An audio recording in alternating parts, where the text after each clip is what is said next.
and I heard some moaning, looked over the railroad tracks, and there was two bodies.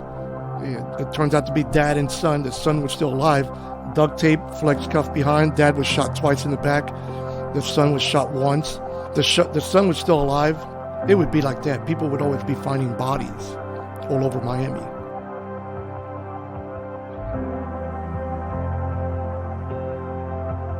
Giving the takedown signal, which was always run your hands through their hair. And I would, I would get back in my car and I would say, take him down. He's got 5 keys. So we would take him down, offer him a deal right there. Where'd you get these 5 keys? Oh, I got them from this apartment. Let's go. Go to the apartment, knock on the door. Can I help you? Miami-Dade Police. We'd like to do a consent search.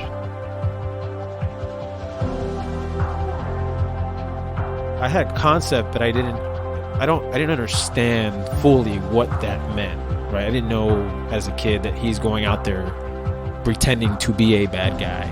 I just knew that he was taking bad guys still off the streets, but just in a different capacity. Like he wasn't in uniform anymore. Still thought it was cool because I knew he was still a cop, but it was just a different. I still hadn't quite understood yet what that meant.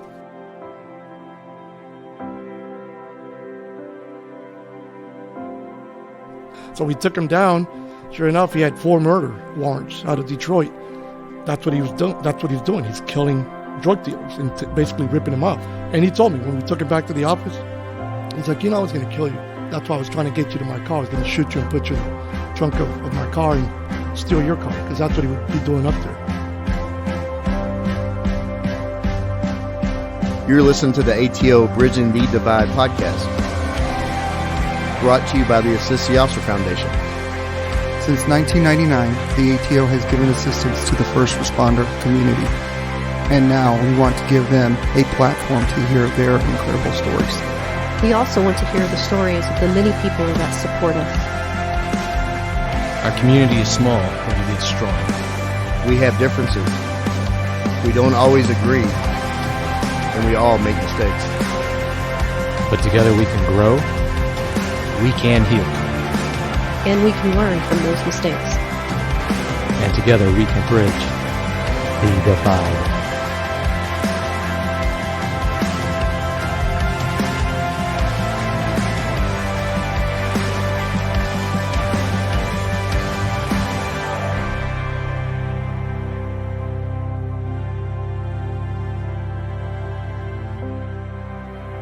Welcome back, ATO family. The word family is taking a very literal meaning for today's show, and with this guest and the co-host, we will be taking the listener back in time to a time of Ronald Reagan shouting, "Tear down this wall," the introduction of a new deadly virus, to the world being made aware that Rick Astley never going to give you up, he will never let you down, he will never run around or desert you. To a time when we watched Tubbs and Crockett, in their stylish attire, bust cocaine dealers in Miami. We watched the rise of the hair bands, birth of video games, and the Rubik's Cube. However, while all this was going on, there was an epidemic in Miami, a war being waged, the Miami drug wars.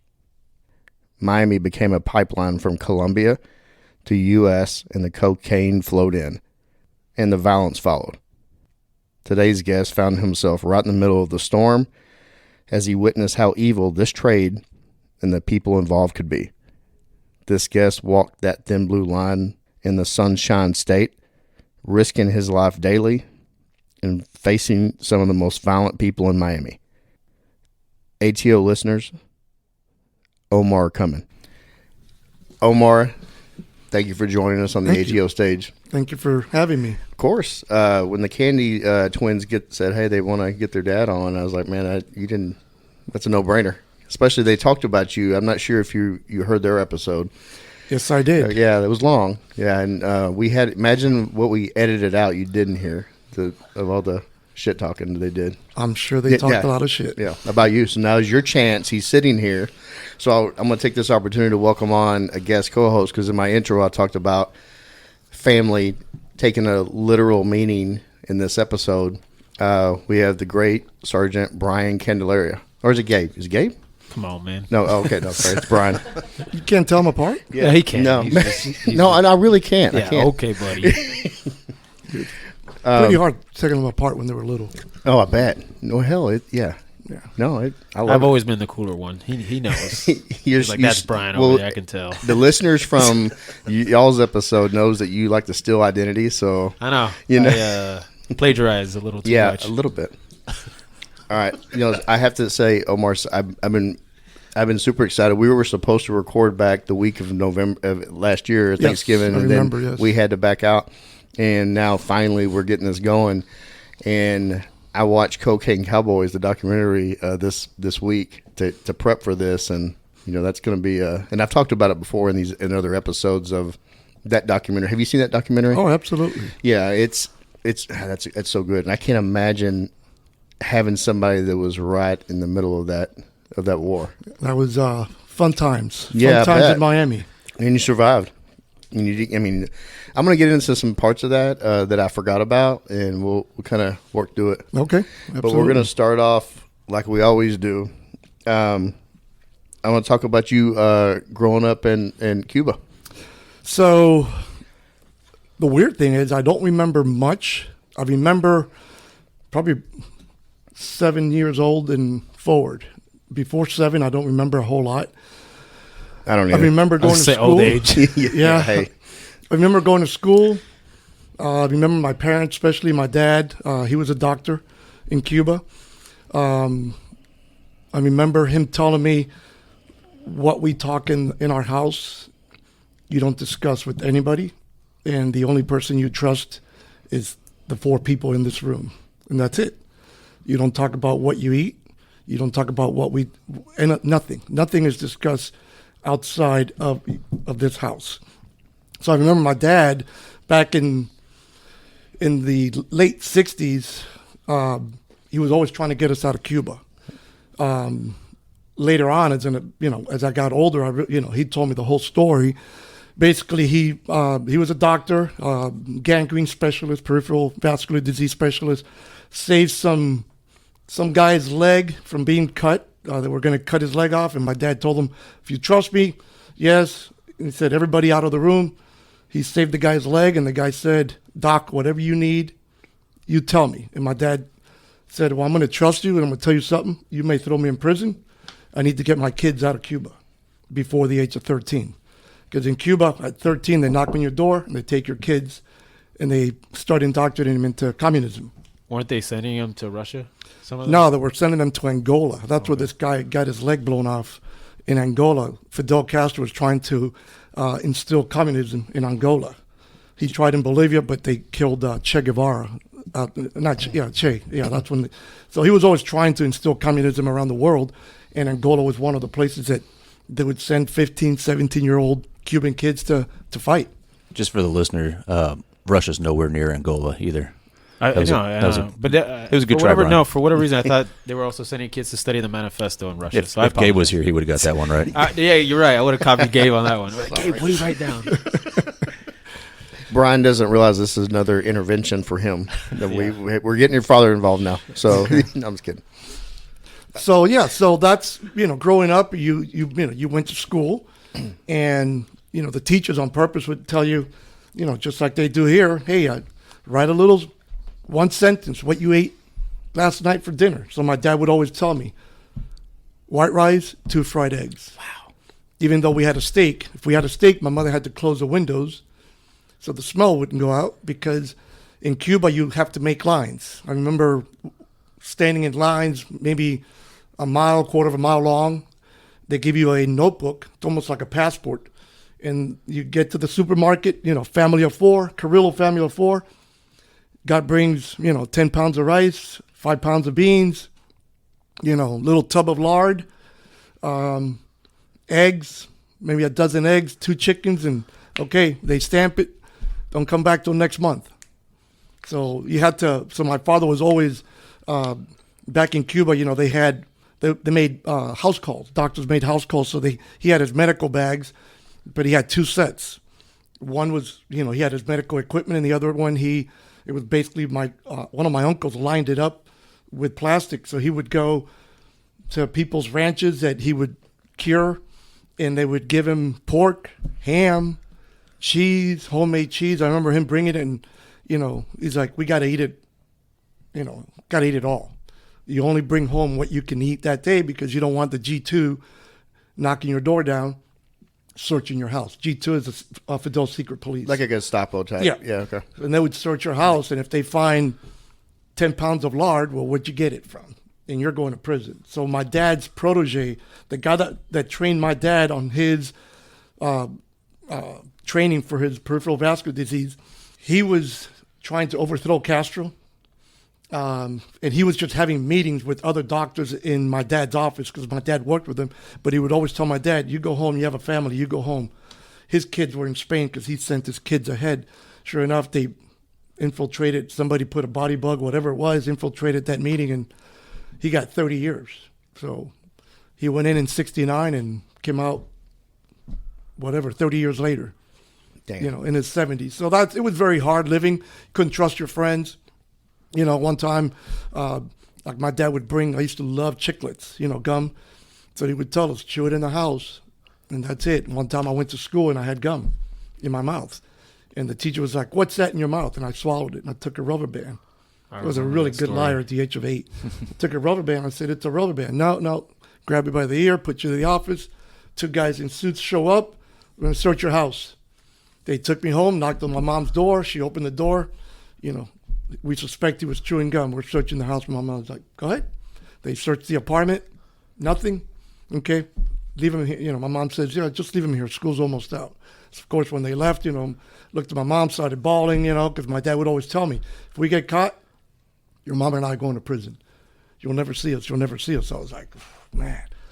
So. All for gum. All for gum. Oh, yeah. You couldn't have anything that said made in USA.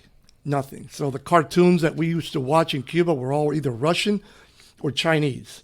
I remember watching a lot of Japanese and Chinese movies, samurais, because that's all you can see. Once in a while, you would take your antennas and play with them, and you could get Mighty Mouse out of Miami. Speaking Russian. Yeah, probably. Yeah. And, so everything was controlled. Communist state, yeah. Everything was controlled. What you saw on TV, what you heard on the radio, everything was controlled. So your father had just a unique profession, and was he kind of a rarity? And in that field, yes. Yeah, of course. Yeah. So did the government?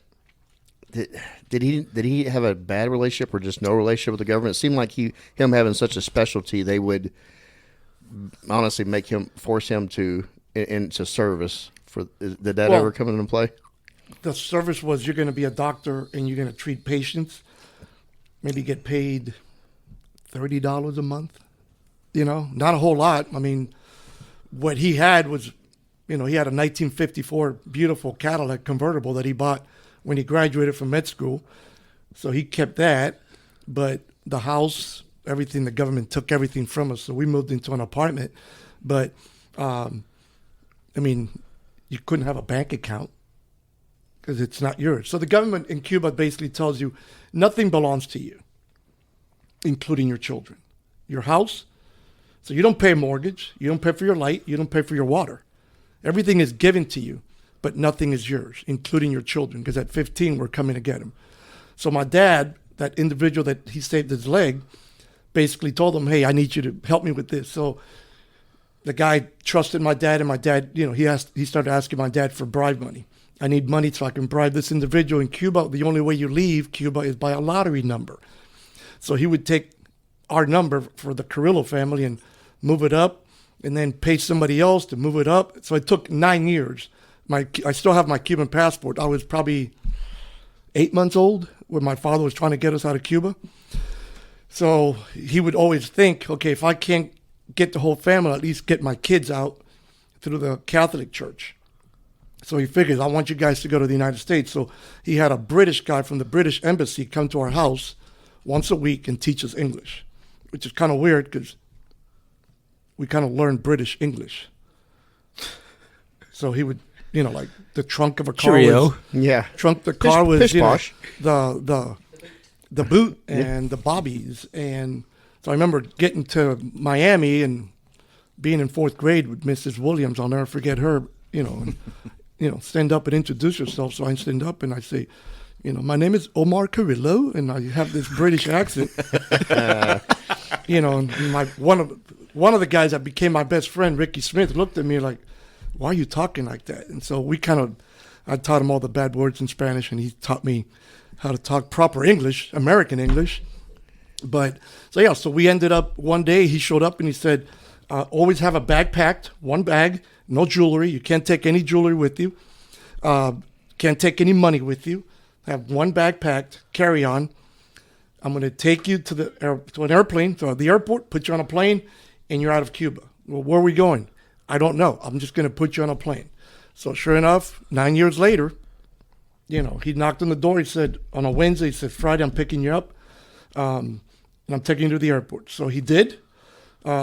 We got to the airport. I was 9 years old, I was always hanging around my dad. My brother was always hanging out with my mom.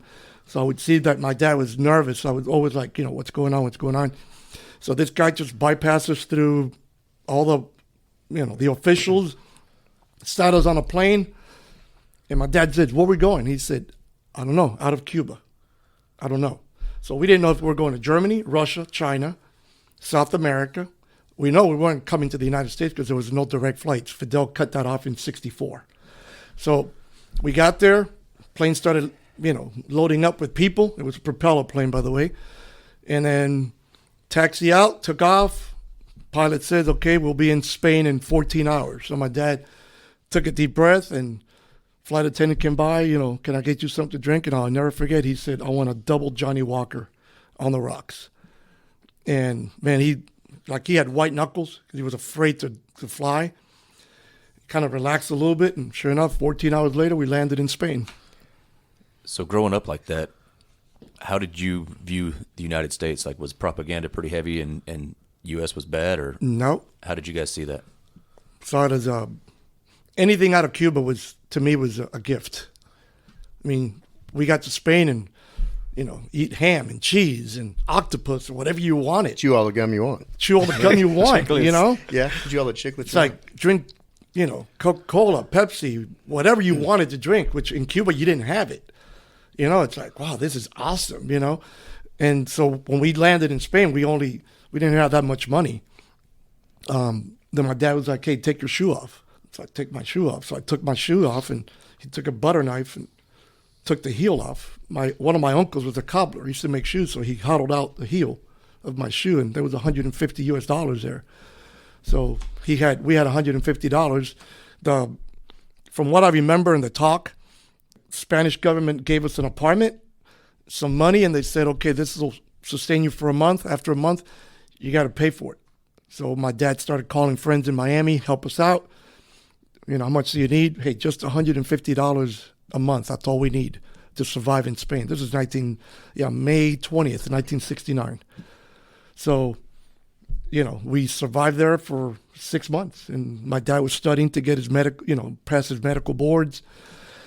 But they couldn't practice in Spain, even if he would have passed his medical boards, because he wasn't a Spanish citizen. You have to be a citizen. So a friend of his who was had British dual citizenship, was British. His name was, passed away as a psychiatrist, Wilt Lances, funny guy. He wrote a petition to the U.S. Embassy. It's 1,000 doctors in Spain. We want to go to the United States and be productive. Please give us a visa. So sure enough, like 2 months later, hey, you're out of here. So we ended up we went Madrid, New York. There was some friends of my dad that wanted him to stay in New York. We got there, it was like 50 degrees. My dad said, bullshit, It's too cold. Let's go to Miami. Only 50, yeah. He's like, yeah. Remember, we're coming from the Caribbean where, a cold spell is probably 70. Yeah. So landed in New York. We were there for 2 weeks, and then he said, let's go to Miami. So we ended up in Miami with another family that was helping us out. And they also I remember they had a ranch in Cuba, and that's where my dad used to go and get pork and chicken and, in the black market, because you couldn't slaughter any animals because they didn't belong to you. You can maintain the pigs, the cows and stuff like that, but, you can't sell anything and you can't slaughter it. But that's how my dad would do it. They would do it behind the government's back and then bury the carcass, And it was right by a Russian base. I remember my dad used to always trade the Russians vodka for food. So your whole family, you basically had to live in a constant hypervigilant state. Oh, absolutely. I mean, and then that's going to be for you. That's going to kind of carry over to you as an adult in the profession you chose. Absolutely. I think it made me of course, made me very. And we're not getting into it just yet, but even like you, the type of work you did, yes, it probably you had to play a role in even being just a citizen in Cuba. You had to play a role to survive. That's absolutely fascinating. Yeah, every neighborhood had almost like a crime watch, but it was called El Comité, the committee, and they were communists. And if they would see anything suspicious in your house, they would report you to the G2s, and then they would raid your house. I mean, they don't need a search warrant. They just come in, kick your door down, and why are you guys having a party? Where'd you get this food from? Boom, you're gone. And you get arrested, just charged. Basically, it was basically you would be charged with treason. Treason. Wow. It sounds like, I mean, everything ever. Nazi Germany. I mean, just the Gestapo. You had the the SS that come in and just raid. No rules. No rules. No rules. I mean, not for them. You're sentenced 30 years. You get arrested on a Monday. On a Wednesday, you get sentenced. What happened to the trial? Yeah, no trial at all, huh? No, That's no, how no it was. due process. Just and then they wouldn't see you for 30 years. That's it's like fascinating. boom, you're gone. Yeah. When you get to Miami, did your father start? He picked up his profession, his doctor profession. That was rough. We got to Miami, and we lived in a 3-bedroom house, 12 people in a 3-bedroom house. It was 3 couples. Every couple had 2 boys because we all grew up together in Cuba, kind of almost the same age. So my brother and I slept in sleeping bags. My mother and my dad slept in a, if you want to call it, a full-size bed. We thought it was fun. It was camping. Hey, You from what you went from to. It was awesome. Yeah. Got up every morning, went to school. When my dad had a little bit of money, I was able to buy a bike for $5. Paint it myself, and that was my transportation to school. You had freedom. You had freedom compared to Yes, my dad worked at a hospital while he was in the OR. Knew very little English, so it was very hard for him to even communicate in the hospital. He bought his first car was like a 1965 Ford Falcon. It was smoke coming out of the tailpipe. I remember those. But he needed to get to work. My mother worked in a factory sewing, and made a little bit of money, and we moved down the street to a 1-bedroom, 1-bath duplex. And that was in 70 1970. By then? So we lived with that. That was 1970 to 1973. We lived with them for almost 2 years. And then we lived in that duplex for 3 years. We lived in that duplex from 1973 to 1976, and then my dad bought his first and only house. Right. In 1976, I remember $55,000, and he thought it was a lot of money. $55,000, yeah. And at the time, for him, it was hard because he had just started his practice, and I remember him and my mom would work Monday through Saturday, and sometimes it'd be 8 o'clock at night, and they wouldn't be home. So my mother would call me, hey, can you start dinner? And I was like, yeah, sure. So I would start, rice, beans, whatever. My dad would cook, meat, but sometimes it was 8, 9 o'clock before we ate dinner. And then I started to learn how to cook because I had to go to school. My brother couldn't cook. He couldn't boil water if life depended on him. So he was Sounds like Gabe. He depended on me. Way to kick poor Gabe in the crotch while he's not here. That's sad. So you were there in Miami, the Larry Zonka era, and Absolutely. also the 72 Dolphins, the perfect season. And I was not a Dolphins fan. You were not a Dolphin fan. I am a Raiders fan. Oh, my gosh. I'm sorry. Well, thank you for coming on, and we appreciate your time. I'm Jacqueline. First football game I saw was the Dolphins against the Raiders. And you fell in love with that? The Raiders were kicking their butt, and I said, who's that black team? I like that black team.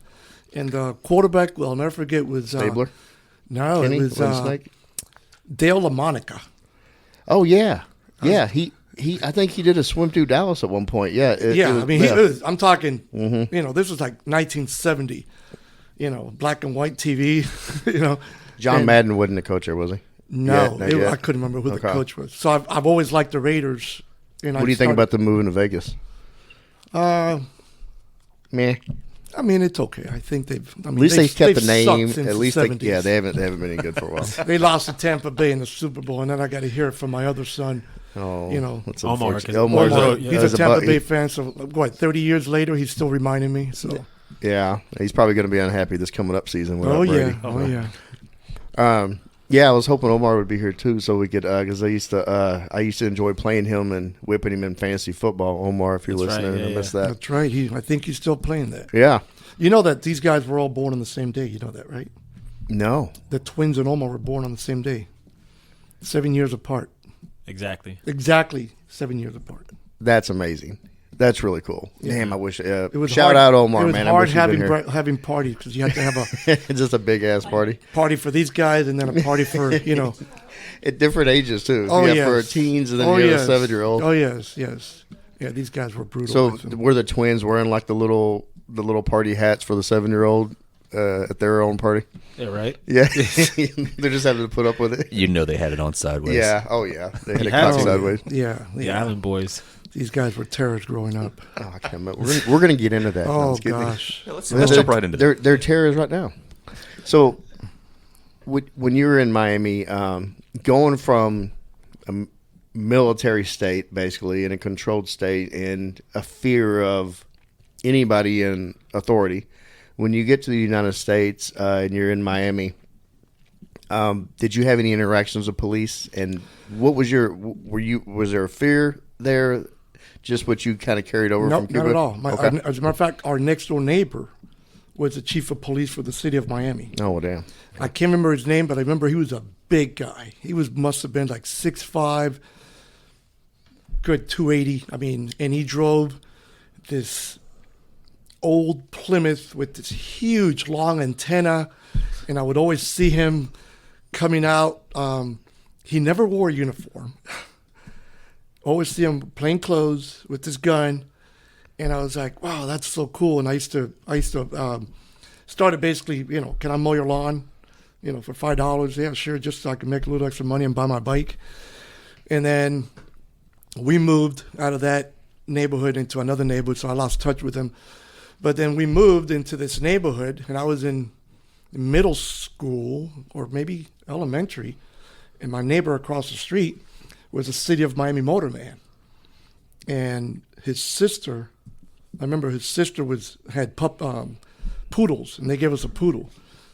And she was pretty hot too. And my brother and I used to always check her out, that kind of stuff, because she would sit outside sunbathing, in a look at little that lounge poodle chair. in her We were laying out like there. 12. I think Got we any were like more 12. poodles? Yeah, can you have any more poodles I can come see? So yeah, so we ended up with the poodle from them, but he was a motorman, so I always looked up to him like, oh man, and he would bring his motorcycle home, and I was just like, wow, that is awesome. And then I started watching, Adam 12 on TV and all those other cop shows, and I thought it was the coolest thing, Yeah, well, because you grew up watching Russians speaking Mighty Mouse, and now you're able to actually watch true law enforcement program. Watch, yeah, some TV in In English. English. Some TV in English. Shocker. Yeah.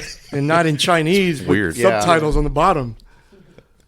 So I want to kind of segue into, you had early influence from the chief of police, and then the motor officer that you Yes. did that get you interested in, maybe that's something you want to do as a profession? No, I would always look at that as awesome, but I would always tell my dad. I remember ever since I was a little kid, I would tell my dad, I want to be a doctor. I'm going to be a doctor just like you. Nothing wrong with that. I'm going to be a doctor just like you. I'm going to be a doctor just like you. And then growing up, always thought about that. I want to be a doctor, Went to high school. The guy across the street, we moved, but he was already a DEA agent. The motorman went and joined DEA. So his mother and his sister used to kind of tell us, about not everything he would do, but what he was doing. At the time, I think it was called Bureau of Narcotics. I don't think it was called DEA. Yeah, probably not. And then I never saw him again. they moved out. I never saw them Well, again. yeah, federal gigs, they get moved around all over the place. Never saw him again. Then we moved. Never heard from him again until later on in my life, because he was still a patient of my dad's. And then we moved kind of away from there. We moved to this other part of town close to Florida International University. Like I said, my dad bought his first and only house in 1976. So we moved there, and I started going to high school. Coral Park. Miami Coral Park Senior High School, home of the Rams. All right. Shout out Rams. It's still there? It's still there. Okay. It was predominantly Jewish high school. Was it a magnet school? No. No. No, That's there's no magnet. it wasn't like There was a no magnet magnet school like schools now. at the time. nothing for sissies? No. No, just had to go to public school, Just huh? public school. We were You had to magnet tough school it out. gangsters. Remember? There were a couple of private schools, but we couldn't afford that. So when you went to college and then you got an interest in you. No, So I was working at a hospital. I was an orderly, taking patients to and from the rooms for the CAT scan department. The CAT scan was owned by a doctor friend of my dad's, and that's how I got the job. Because I was like, okay, my brother went to med school. Yeah. And then I kind of went to visit him in Dominican Republic, and I was like, I don't think I want to do this. I don't want to sit behind a desk all day long. I've never been the type to sit. Maybe my ADD kicks in, whatever. So I was like, what do I do? So one day I was in high school. I used to always go back to my old high school, and see my old basketball coach and play basketball and help out with the team and stuff like that. And we would, after practice, all the old guys, I would say old guys, we were in our 20s or 18, we were playing basketball. And this friend of mine, Alex Alvarez, who was a neighbor that lived just on the other block of us, he joined Miami-Dade Police. And I was like, hey, Alex, what are you doing? He goes, I'm working for Miami-Dade. I said, really? In uniform? He goes, yeah, you want to ride with me? I was like, absolutely. So I said, what shift do you work? He goes, 4 to midnight. I said, great. What neighborhood? He goes, I'm in Northwest District, which is up there by the stadium, really rough neighborhood. I was like, oh, that's awesome. I'll ride with you. So signed the paperwork, rode with him. Loved it. He got into so much shit. And Alex, I'll tell you later on about Alex. The guy was just amazing. Man, he used to get into so much shit. And Alex was probably, we used to call him, as a matter of fact, his nickname was Nightstick. He was that thin. Okay. I was thinking it was for another reason. No, But okay. super thin. So I rode with him. I came home and I started thinking. I was like, that's something I'm going to do. So I didn't tell my dad. Next day I went, college semester, went and started taking criminal justice classes. And I loved it. What about it? What drew you in? That adrenaline rush. I mean, it was just, to me, it was an adrenaline rush. 1, 2, I looked at it as, and that's a pretty honorable profession, helping the community. Again, you're watching, all these cop shows on TV, and you're, the camaraderie that goes on. I saw that, when I rode with Alex, because then I rode several times with him. And just the camaraderie. Brotherhood, Brotherhood, I was like, man, this is awesome, I had friends that would always, play basketball with me, and they were like, hey, why don't you join the military with us? And I was like, nah, I'm going to join the police department. And I did. So joined the police department. I got hired right after the McDuffie riots. So in 1980, McDuffie was a guy on a motorcycle, African-American, riding a motorcycle, bat out of hell. Officers chase him. He crashes. What happens after the crash? Obviously, back then, there's no cell phones, there's no cameras, but basically, he ends up with several skull fractures. So, the officers get indicted. It was 5 of them. They get indicted. They can't do the trial in Miami, so they do the trial in Tampa. They go to trial. They get acquitted. And Miami burns to the ground. At the time, I think the city of Miami maybe had 300 officers. In Miami-Dade, Metro-Dade, back then it was called Metro-Dade, had maybe 800. And I remember hearing the stories that the crowd, the rioters, took over the police station, the city of Miami police station. And that was frightening, because I remember also hearing that they broke into the Army Reserve Armory, and they stole a bunch of rifles, which was in that, it was in a really bad neighborhood, which it was right around the college, right around where the police academy was. Our police academy was in a college, so you got college credits when you graduated. So when I graduated from the police academy, I had almost my 2-year degree. So I joined. I remember during the riots, I went out and bought a 30-30, put it in the trunk of my car, and we used to drive up to Fort Lauderdale to go party.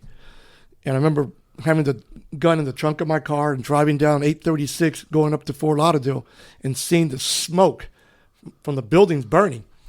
And then getting to Fort Lauderdale, you party with your friends. Back then you can drink, if you're over the age of 18 and up. And then I remember calling home and my dad telling me, don't come home because 836 and 826, they're blocking it because snipers are shooting people on the road. So we just stayed in Fort Lauderdale for like 2 or 3 days, came back home like on a Monday or Tuesday. And I was like, hungover, oh driving gosh, back in. yes. Oh yeah. So then it was like going through the fog of smoke. Yeah. But it was like, after that, I was like, I'm joining. And I joined. I remember I had just turned 21. I joined and took the test, and I got hired. What year was that? January of 1980. Okay. And at the time, the federal government must have been pumping a lot of money to Dade County to increase their police department because they had an academy class back to back. I mean, I remember it was at the college, and the whole college, everybody was in uniform. And everybody else, the students were like, who are these guys? Because we basically took over Miami-Dade Community College, North Campus. It was amazing. It's just amazing. Because it was not only us, but it was the city of Miami, Miami Beach. Metro-Dade was the largest, still is the largest in Florida. But it was just amazing. So what size was your academy class? Oh, gosh. We started with, I want to say 94 or 96 individuals. Damn. And little by little, they dwindled it down to about maybe 70, 78 graduated. That's still a That's strong number. That's a strong it was ridiculous. It was, these classrooms were just... They hired anybody. Oh, yeah, okay. So they talked a little bit about because then that's when the cocaine and the drug rise. So the standards for the department, it was like, he said something like it was, you couldn't use cocaine within. They lowered the standards. Yeah. I think some departments did lower the standards. I know that. I don't think Miami-Dade lowered their standards. Okay. The city of Miami, they had some issues. Like you couldn't have used cocaine. Started as you couldn't use cocaine in 24 hours or like. Yeah, it was pretty. I don't know how what type of physicals or how the hiring process was, but I know that they needed bodies. They just needed bodies, and if you can breathe, you're in. You don't have cocaine all over your nose when you're interviewing. You're hired. Yeah, I remember. Back then it was your height had to be height according to weight. You couldn't be 5'2" and weigh 300 pounds. Yeah, height according to weight, and then they did away with that rule. So there was a lot of issues, and we would see it even in the academy. We would see, not that we were separate, but we would see the difference between what the city of Miami was hiring and what Miami-Dade was hiring. Almost like Miami-Dade was hiring a lot of people from out of state, where the city of Miami were hiring a lot of people from the city. I mean, basically, they talk in Spanish. They don't even talk in English among themselves. It was almost like, very, very different. So, what size of department was Miami-Dade back then? How many sworn, you say? I'm going to say in 1980, I'm just going to take a wild guess, probably 800. Okay. And it went from 800 to 3,600. Oh, shit. And that was between 80, 81, right around 85, 86, it started tapering off a little bit. But it was a mass hiring. Same thing with the city. The city went from that to about 1,200, And they had, like I said, they had their issues. I'm sure that you all heard about all the issues that they've had with the cops smuggling drugs and. Oh yeah, yeah. And we're going to get in. I want to get into that too when we start talking about your UC career, about how There was a lot Oh, going on. Oh, yeah. So when you get on in, you graduate in 81, is that what it Graduated November 16th, 1981. And by then, the cocaine drug wars were ongoing. Oh, yeah. They were kicking up. Absolutely. Okay. Absolutely. Oh, yeah. So the cocaine war started during the Mario boat lift. Okay. So Can you talk about that? So 100,000 Cubans, and basically what Fidel did, he just opened up his prisons and said, here. Sick 'em. Yeah. Yeah. So my mother went to Cuba Scarface. to pick up my grandparents. And it was just two elderly people, both of them in their 70s. And she was in this huge yacht that this guy, provided. Really nice individual. But when they got to Cuba, my mother was supposed to be there 2 weeks. She was there for 2 months. And Fidel, for every person you took on your boat, for every family member you took on your boat, you had to take 50 others. So, yes. So I remember my mom calling saying, okay, we're on our way to Key West. I remember driving to Key West to pick my mom and my grandparents up. And I was waiting there by the docks, and Border Patrol's there, and they have these lines, right, left. One's got a bus, the other one's a building where they're processing people. And I see my mother's yacht coming, and I'm thinking, wow, I'm surprised that yacht, it was pretty big. It's like a 75, 80-foot yacht. This guy was multi-millionaire probably. But I see all these people hanging out on the side of the boat, and I'm like, what is that? I had already seen it on TV, but I didn't think that they would make this guy do the same thing. So sure enough, when everybody starts getting off the boat, Border Patrol's going right. And they would tell all the guys, let me see your hands in Spanish. Let me see your hands. They wanted to see what tattoo they had on their web of their hand.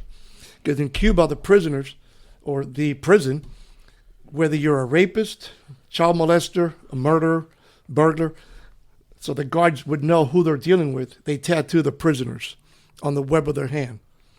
So they would, and if you had a tattoo, you were going on the bus. Straight to Chrome Detention Center and straight to either Arkansas Federal Prison or Atlanta Federal Penitentiary.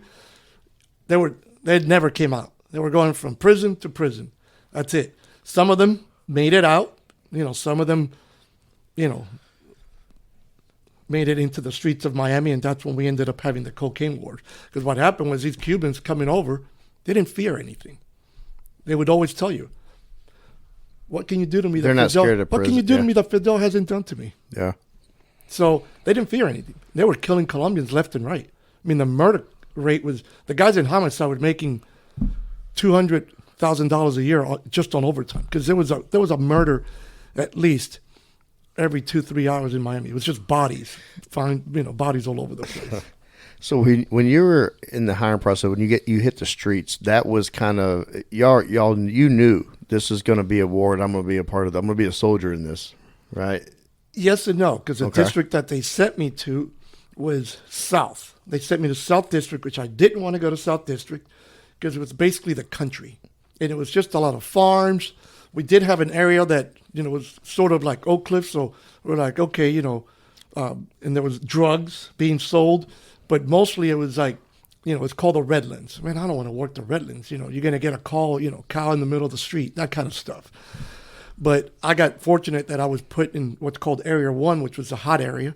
So I was like, okay, that's where I want to be. I don't want to work Area 2. That's boring. So I always put in for Area 1, Area 1, Area 1. And that's how I started, and then I started basically I worked in an area, West Perrine. So you had US 1 dividing West Perrine from East Perrine. So it was basically predominantly black neighborhood, white neighborhood.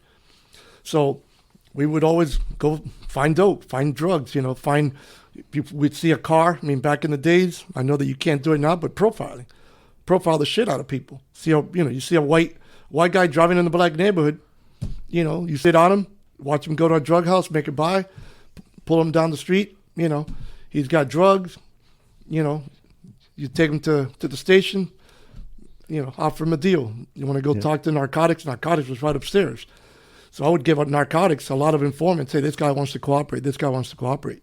So you knew he wasn't over there passing out Bibles? when he was over there driving around? No. Yeah. Yeah, Okay. they would, a lot of times, oh, I'm lost. I mean, come on, dude, really? So when you handed narcotics to a lot of folks back then, you probably got a lot of friendships and relationships where they probably recognized you as a hard worker. They did. My lieutenant in uniform, my first lieutenant in uniform, Lieutenant Heckman, may he rest in peace, he went to narcotics. Okay. So, I kind He of... recruit you? Oh, yeah. Okay. Oh, yeah. As soon as I got off probation, he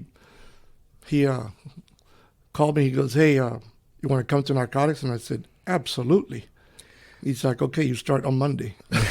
Oh, no. Wow. Well, so what was that narcotic unit's reputation whenever you hired in there? What were they known for?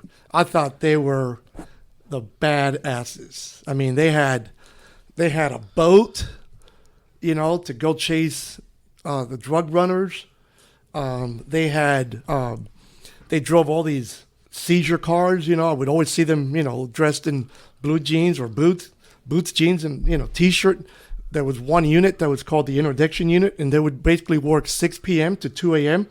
And they would basically just douse themselves with Skin So Soft and go out to the mangroves and wait for the drug runners to come in with the marijuana boats, the bales. And I would always hear the stories, oh, yeah, man, we got into a shootout. We shot the engine. I was like, I want to do that. I want to do that. I want to get in some shit, So when they asked me to go to narcotics, I said, absolutely. So then they first put me in the street squad, just going to the houses, buy dope. I was like, I'll undercover. do it. You're going undercover. Absolutely. Okay. So describe what kind of transition was that from you? And I want I want you to describe the Miami Metro-Dade uniform, because Brian, your twins over there, they kind of touched on it. Can you describe the appearance of that uniform? So it's brown pants, okay, with a khaki stripe down the side, okay, and a khaki shirt. And what about that patch? The patch would say, well, gosh, I went through 3 or 4 patches. Oh, wow. So Metro Police, Okay. Metro-Dade Police, and then Miami-Dade Police. And now they're changing it to, I want to say it's Dade County Sheriffs, because now they're going back to the elected sheriff. Because we were the sheriffs, but they didn't want to call themselves sheriffs, even though my badge says deputy. Okay. They called us police officers. I'm going to have to look at you those guys, patches. because you guys became a police department where you had the director that was appointed. We had a director only because they went from a sheriff to a director, because as a director, you can't be sued. Nice. You can, and then the only one that can be sued if something happens is the county manager, because we didn't have a mayor back then. The county manager ran the county. So our director answered to like Sheriff Purdy. When I got hired, it was Purdy. He retired after that, and then after that, it was can't remember his name, but he was on there for, oh my gosh, he was the chief or the director for 20 some odd years. So we have a few new listeners from the Massachusetts area, and I just want to clarify that khaki is a color, not car keys. They have a pretty heavy accent where they would think that khakis means they're car keys. Khaki. Khaki. It's not your khakis. It's the Boston. khakis. So shout out to my guys up in Massachusetts right now. Shout out, boys. The uniform though, sense of pride. Oh, absolutely. Your boy said that you always looked super sharp in Absolutely. it. I made sure that, I used to see guys in uniform. I was like, come on, man, you're wearing the uniform, how about starching it? So I would send my uniforms to the dry cleaner, always sharp, and I would always, my boss, my sergeant, my lieutenant would always tell me, man, you look sharp. You look sharp. You know, and that's how it is. You're going to wear the uniform. Don't pull it out of a bottle all crumbled up. And, if you're going to wear it, look good. Have your hair cut, don't. Huh. Huh. This question's for Sergeant Kendall. Can I call you Brian? Yes. Okay. Of course. Brian. So when you saw your dad come home in that uniform, what did that mean to you? I was just, and I've said this before in the prior podcast, but I was just in awe, really, and I just remember being a kid, even in elementary school, just waiting for my mom to say, "Hey, I think your dad's gonna pick you up today." And I'm like, "Fuck yes!" Like he's coming, because I know he's gonna come pick me up in that squad car in that uniform, and I'm like, "Yeah, like that's my dad," And no, I loved it. I thought it was amazing. You've heard them talk about that. I mean, Oh, you know, and y'all, your influence on them. I mean, look at the final product. I mean, well, Gabe, I'm talking about. He's not here, but you know, so but you know, just you gotta take pride in that. And I mentioned some things in the intro which you have not heard yet, and that's just your accomplishments, and you know, Omar and Gabe and Brian. I mean, that's Absolutely. and we hadn't even got into the meat of your accomplishments professionally, but man, that's got to mean a lot to you. Oh, absolutely. I met their mother when they were 3 years old, and she never told me she had twins. So she cooked dinner for me. And I was there watching her cook. I was in narcotics at the time. I told my sergeant, "Hey, I'm going to go eat dinner. Call me if we have a drug deal to do." So these guys, his pajamas was red. I want to say it was either Daffy Duck or Bugs Bunny. Bugs Bunny. He still and wears his brother those. and I his do. brother, yeah, Still fit little him. onesie, and his brother's was yellow. So I sat on the couch, and you know, I mean, they're identical twins. I couldn't tell them apart. I didn't know that she had twins, and one of them would look and just run out of the bedroom and just jump on me. And I was like, oh crap, you know, and then he would run back to the room, and I was like, oh wow, you know, your son's pretty fast. And then 2 minutes later, the other one would run out and boom, and jump at me. I was like, oh crap, he changed. Yeah, And she was just, you know, oh yeah, you know. And then, you know, I didn't catch it. Oh yeah, they, and I didn't catch it. And then finally I said, do you have twins? And she's like, oh yeah. I said, can you bring them out? So they both, you know, I go, hey guys, come out. So they all come out, and I'm like, crap, it's like these 2 bottles. I'm like, holy crap. I was like, how do you tell them apart? She goes, well, that's why I dress them. Brian always wears blue, and Gabriel always wears gray, so she can tell them apart. And I was like, oh, okay. But I saw Gabriel has a mole here, so I would always tell him, put your head, let me see your hair. And he would do that, and then I can tell, okay, you're Gabriel. So it took me a while to figure out who they were, you know. But Now we look at their biceps. Gabriel's are a little bit bigger. yeah, he's a little bit buffer now. Oh, man. No, Sure. Sure. Brian, come back. Don't get up. Leave. But come back. No, no, but I'm very proud of them. These guys, yeah. I mean, I talk about these guys all the time, and you know, all my kids. I'm going to say all my kids, including Omar and my daughter in Miami. They're, you know, what is her name? Christina. Okay. She's a nurse she's a head nurse at either the ER or I'm pretty sure it's the ER. Nice. Yeah. No, they're some of my favorite people. Yeah. And Brian, I mean, I I'm your take, favorite person. Yes, yeah, he's my favorite. I kick him in the balls as many times as whenever the opportunity arises. But I love these guys to death. Yeah, no, but and I can't. I mean, I've already said I'm super excited for this, for sitting down with you. So I want to get into narcotics. Okay. You get over there, you get out of that uniform. You're no longer wearing a starch uniform. You're Nope. wearing Starch T-shirt. I am in a Yeah. t-shirt, blue jeans, okay. unshaven. Yeah, which was probably way out of character for you. Oh yeah, I was shaved. How big a transition was that going from uniform, very structured, pressed clothes, and to go into that world? I know you like messing with drugs before, but this is a different animal. This was different. So when I went to narcotics, obviously, you know, they have to train you. So basically the training is on-the-job training. So I remember Preston Lucas. I can say names, right? Oh, absolutely. Preston Lucas was the guy that was training me. We used to call him Big Daddy because he would always say, yo, dad, yo, dad, yo, dad.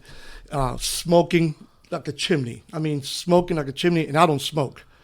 So he had a black seizure van. It was painted black, you know, with the seats in the back and, you know, little fuzzy dice. And he would always stop everywhere for cigarettes. So I remember my first day, picks me up at the house. You know, I get my gun. I had my 2-inch on my ankle. At the time, I think I was carrying my I forgot what I was carrying. I know I was carrying a semi. Picked me up. We go to a 7-Eleven in West Perrine. He pulls in to go get cigarettes. I got the windows down. I have my foot on the dashboard, and I'm taking my 2-inch gun and I'm basically blowing the cobwebs out of it. And this individual walks up to me with a bag of hash and says, "Hey, yo, man, you want to buy some hash?" I got my gun in my hand. Police radio's right there. And I said, "Sure." I said, "Let me get the money." So I opened the door, threw him against the van, cuffed him, threw him in the back seat. Preston walks up and he goes, "What are you doing?" I said, "He tried to sell me some hash." I said, "He's under arrest." He goes, "Holy crap." So we go to the station and he tells the sergeant, "Well, this guy just made his first arrest at the 7-Eleven. Some guy sold him hash." Turned out it was eggs and oregano. But he still did time for that because he purported it to be drugs. So he still did time for it. And, the sergeant was like, "What happened?" I told him, I said, I was just sitting there and he walked up, asked me if I wanted to buy drugs. I said, "Sure, let me go get the money." I opened the door and threw him in the back of the van, flex cuffed him, and here we are. He goes, "Okay." So that night we just went out and bought drugs. What kind of a different adrenaline rush was that from being in uniform to being at that level? At least you knew what you were going. You knew what you were getting into. In uniform, you stop a car, you don't know what's going on. Here, okay, I'm going to go buy drugs, at this house. They don't know me, which is weird because I used to buy drugs in the same neighborhood that I would patrol. But I guess they didn't recognize me. That was the thing. I was like, man, these people are going to recognize me. Nobody didn't have that khaki top on and brown bottom. They they see. So, that's all they see. So go buy drugs and, you make 2-3 buys and you do a search warrant, arrest them, go to the next house, develop informants, so then at the time, like I said, we were street squad and major squad. So that I had 2 friends that were working major squad and they were doing like the kilo deals. So if we stopped the guy with the kilo, we had to turn it over to them. And I was like, man, that's what I want to do. That's what I want to do. So a couple of years go by and, I'm there, from like 81 to about 84. And then they changed it. Hey, you know what? You guys are working 3 to 11. If you come up on 50 kilos, you're keeping it. You're working it. We're like, awesome. So then we started developing our own informants, talking to the state attorney's office. Hey, if you got an informant, talking to robbery, talking to homicide. If you got anybody that wants to work charges off, and they have some drug cases, throw them our way. Shit. So when you get 50 kilos, you're going to try to flip that. What is higher? I mean, that would be 50 to 100. If he got 50, the guy that gave him the 50 just didn't have the How 50. common was 50 kilos back then? Oh gosh. Okay. Cocaine. Oh yeah. Okay. Yeah. So at the time when I went to narcotics, a kilo of cocaine was $65,000. A lot of money. That's 65. A substantial price. By the time I left narcotics, it was down to about 25. It tells you how much coke was on the street. So, but yeah, it was just. It was probably the purity too. Was freaking. Oh, it was all pure. You couldn't. Snort coming that. Straight from the from Colombia. Medellin. Oh, yeah, absolutely. The cartels. Everything's coming straight from Colombia. And who was the boss over there in Colombia? Oh, at the time it was Mr. Pablo. Yeah. Okay. Well, Pablo ran the Medellin cartel, and the Rodriguez Orejuelas ran the Cali cartel. Nice. Gilberto and his brother, I forgot his other brother's name, but. So I want to get into the violence that started happening, and rewatching that Cocaine Cowboys. The listeners heard me talk about that documentary a lot, and Christina, so you got to watch that. Okay, it's a great it's show. phenomenal. And I'm glad that you say it's great because you were there, so you don't. It's not bullshit.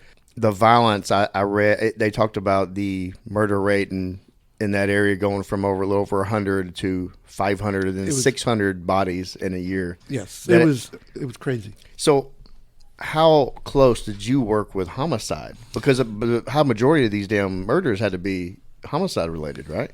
Yes. So homicide would, once in a while, if they had somebody that, wanted to flip, they would call us, hey, we have a guy that wants to flip. He's not involved in the murder, but he knows what's going on. We know that there's drugs here. So, we would we would end up doing the search warrant for them or anything, something like that. But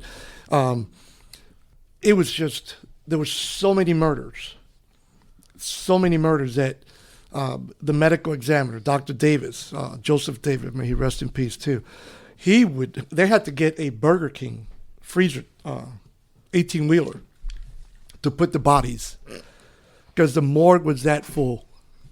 I mean, a Burger King, we used to always say, man, I'm never eating Burger King again. Because they used to, I mean, they would put the bodies in there. And a lot of them were John Doe's because, it's just, gosh, I remember when I was in uniform, I would go out there by the Marine base in the federal prison, and I would just go out to the woods just to see if I would hear anything. And one time I heard shots, bam, bam, 2 shots. I was like, So turned the lights off in my patrol car, went down dirt road. I couldn't see anything, turned the lights on, nothing, got out, and I heard some moaning, looked over the railroad tracks, and there was 2 bodies. It turns out to be dad and son. The son was still alive. Duct tape, flex cuff behind. Dad was shot twice in the back. The son was shot once, which is weird because I only heard 2 shots, so maybe one of them was a silencer. The son was still alive, so called fire rescue. He had duct tape over his mouth. I'd take the duct tape off. Tried to cut the flex cuffs off as best as I could, preserve the scene. And, he ended up passing away. Homicide shows up. And then they basically take over the case. But it would be like that. People would always be finding bodies all over Miami. I remember going one time to Sedano's, which is like a Kroger. It's a Cuban supermarket. And, manager's like, hey, that car's been in the parking lot for like 2 or 3 days. I said, call uniform. Call uniform. Sure enough, they get up close. You get that smell of a decomp, dead body in the trunk of the car. So it was very, very common. So what was happening was these Marielitos, guys that came from Mario, were just killing the Colombians, killing them, trying to take over the drug trade, to the point where the Colombians said, hey, we'll import it. We'll do a little sale on the side, but you guys, we'll let you do those sales. So all the Cuban Marios that never went to federal prison started basically selling drugs. And not just Marios. I mean, there's several individuals in Miami now that are very prominent in their business, and I'm sure that they started their business, doing a little smuggling. Smart ones. Smuggle, 50 kilos, smuggle 500 kilos, you make $6-7 million, and then you retire. Like I used to always tell my lieutenant, we catch the greedy ones. We catch the greedy ones. The ones that are smart, they open up a business and they live the rest of their life, Yeah. So crazy. What did the investigations look like back then for you? What was your role in those? So street narcotics, 2-3 buys, do a search warrant. 2 or 3 buys, do a search warrant, try to flip that individual, flip him, make an informant out of him, and then once we went to, we just started doing major cases. We didn't want to buy, we had to. Our lieutenant would say, hey, we got to get these Crime Stoppers would call a lot, so we had to do those. But the majority of our cases, we wanted to go and buy kilos. So most of our informants were, big time, I should say big time, but they were flipped. Hey, do you want to sleep in your bed tonight with your beautiful wife, or do you want to sleep at Dade County Jail? She's going to sleep with somebody else. Take the deal. So they would say, yeah, I want to be an informant. Okay, call the state attorney's office, wake him up, have him do a contract, basically just a 2-page document. He signs it, I signed it, state attorney signs it. Now I got him. He's got to work his charges off. Go home, sleep with your wife. I'll call you tomorrow morning at 9. That's how we developed informants. Omar coming. Yeah. That's how we developed informants. The amount of money that was coming through. I mean, what yeah. So what is like what is a small amount that you would get on some of these deals? A small amount? 300,000. 300,000. Yeah. Back then. Back then. Yeah, Which, yeah. In the 80s. Right. Yeah. So when we were bored, just to give you an idea, when we were bored in narcotics, I would tell my lieutenant, we would say, hey, we're going to go do phones. We're going to go play with the phones. Back then, we didn't have cell phones, remember? It was just beepers. So we would go to Home Depot, sit in the parking lot of Home Depot, watch a payphone, pull up BMW, Mercedes, whatever would pull up, and I would say, I think I got one. I get out of the car, I get the other phone on the other side, I would dial somebody's beeper, one of my buddies' beeper, and I would just start talking and screaming. Hey, you motherfucker, I got the money. Where's my 50 kilos? I've been waiting for you, da-da-da. And the guy on the other end would go, he would peek over, okay, I'm here at Home Depot. You better show up. Slam the phone, start walking back, and then you would get, hermano, I heard your conversation. I have this in the trunk. Oh, let's go see it. Go to the phone. He shows you a trunk with 5-10 kilos. You basically start walking back to your car, giving the takedown signal, which was always run your hands through their hair. And I would get back in my car and I would say, take him down. He's got 5 keys. So we would take him down, offer him a deal right there. Where'd you get these 5 keys? Oh, I got them from this apartment. Let's go. Go to the apartment. Knock on the door. Can I help you? Miami-Dade Police. We like to do a consent search. A lot of times they would think, they're not going to find it. Okay, sign here. Bring Moose. Moose was our lab. Best dog I've ever seen in my life. I lost many bets with Jerry Hall with Moose. That dog could find a piece of crack in a shower head. What kind of dog was it? He was a lab. A lab, okay. A lab. Beautiful, amazing dog. The best drug dog I've ever seen in my life. So you guys were just rocking and rolling. I mean, oh gosh. How many times would you flip during the day? Sometimes we would have to take turns. Can I do my dope deal? We'll do yours at 5, but it better be over by 6 because Louis has one at 7, and then this other guy wanted to do his. So it was like sometimes we would be doing 2 dope deals at the same time, we had 2 squads that worked day, 2 squads that worked afternoons, 3 to 11, and we would be doing dope deals separate, at separate parking lots. Everything was done in a parking lot. We never went to anybody's house or hotel to do any drug deals. Everything was always done out in the open.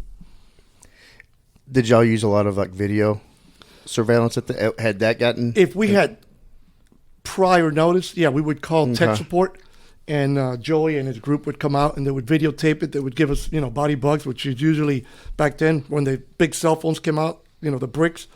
Our body bug was actually the battery.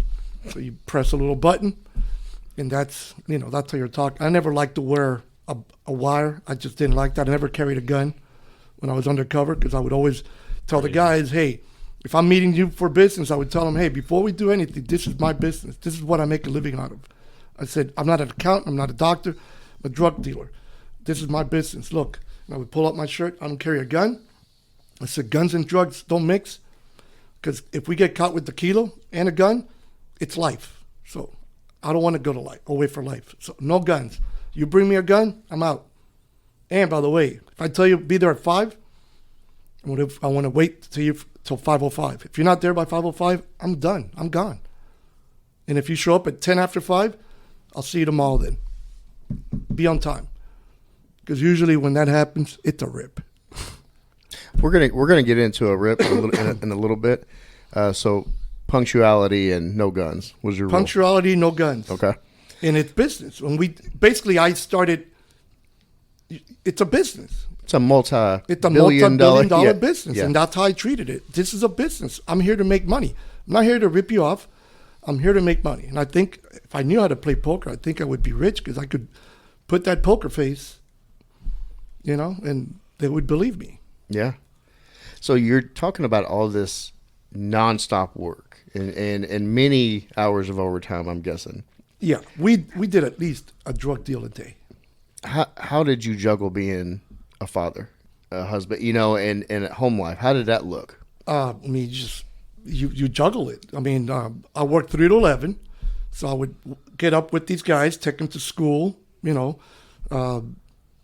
If I had time, I would pick them up from school, in my undercover car, which they loved it. Oh, Pop shows up in a BMW, that kind of stuff. Yeah.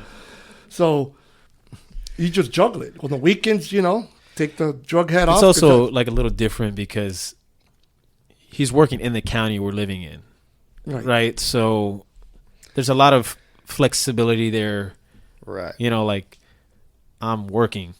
So how aware were y'all of what he did? He wasn't wearing uniform and he come in looking like a hobo, you probably back then you probably looked sharp. When I went to major crimes, I had a Rolex, Yeah, I got you. $1,000 in my pocket all the time. I knew when he was in narcotics, and I was young in elementary school, and I knew he wasn't in uniform anymore, because instead of bringing his Miami-Dade take-home vehicle, the squad car, he was now bringing a Corvette or whatever the seizure car was. And so I had concept, but I didn't understand fully what that meant, right? I didn't know as a kid that he's going out there pretending to be a bad guy. I just knew that he was taking bad guys still off the streets, but just in a different capacity. Like, he wasn't in uniform anymore. Still thought it was cool because I knew he was still a cop, but it was just a different. I still hadn't quite understood yet what that meant. Were you kind of were they kind of instructed, like, hey, we don't talk about what Dad does? Any of that? Yeah. That went on? Okay. Yeah. I never, we don't talk about what I do on the weekends. I used to coach him in soccer. Yeah. Yeah. So at the soccer field, You never know who's the other parent, But it was saw many individuals that I. But I met. I was also told who were going to be my friends and who weren't going to be my Right. friends, because he knew people already in that world. Where we had one friend in the neighborhood, Arthur, good kid, ended up being like a great kid, Good kid, but athlete, had a scholarship for soccer and all that.